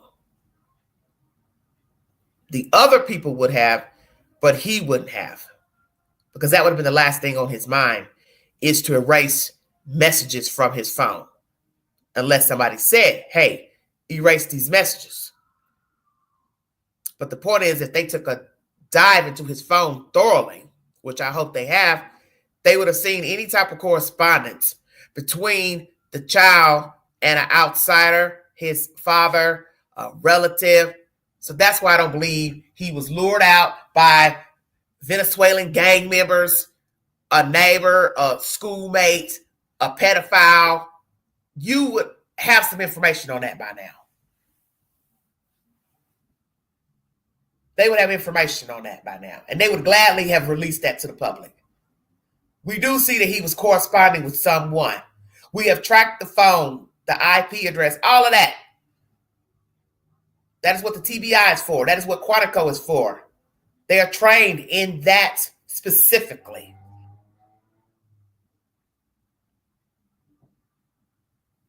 I'm about to check out Fisher. They are trained in that specifically. So I don't think he was talking to anyone that lured him out. No, I don't believe that. So if he wasn't lured out, he ran out.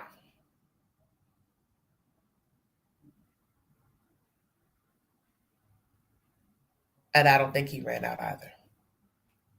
Because we'd have to have some type of information to say, this is what he would do. This is why he would do it.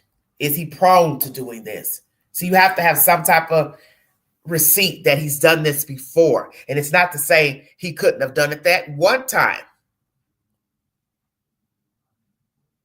But I would assume that they would have used tracking dogs, scent dogs, even cadaver dogs from the house to trace a scent. And so far, we've had nothing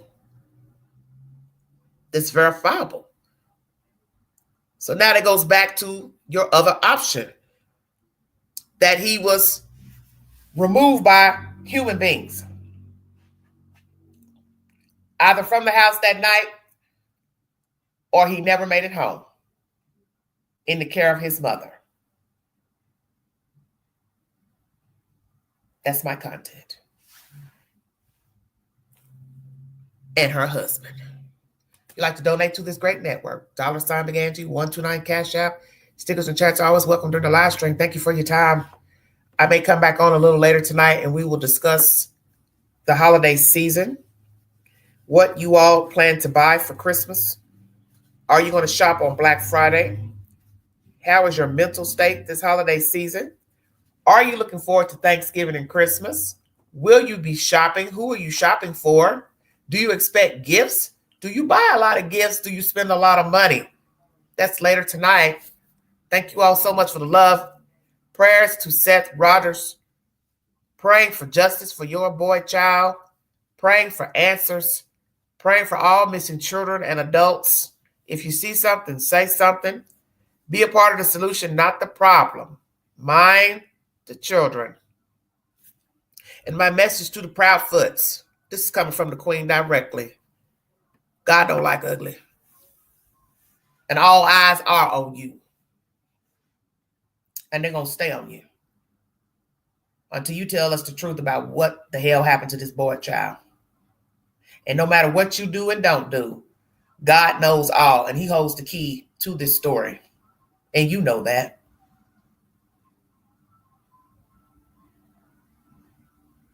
So right now, you may consider yourself lucky.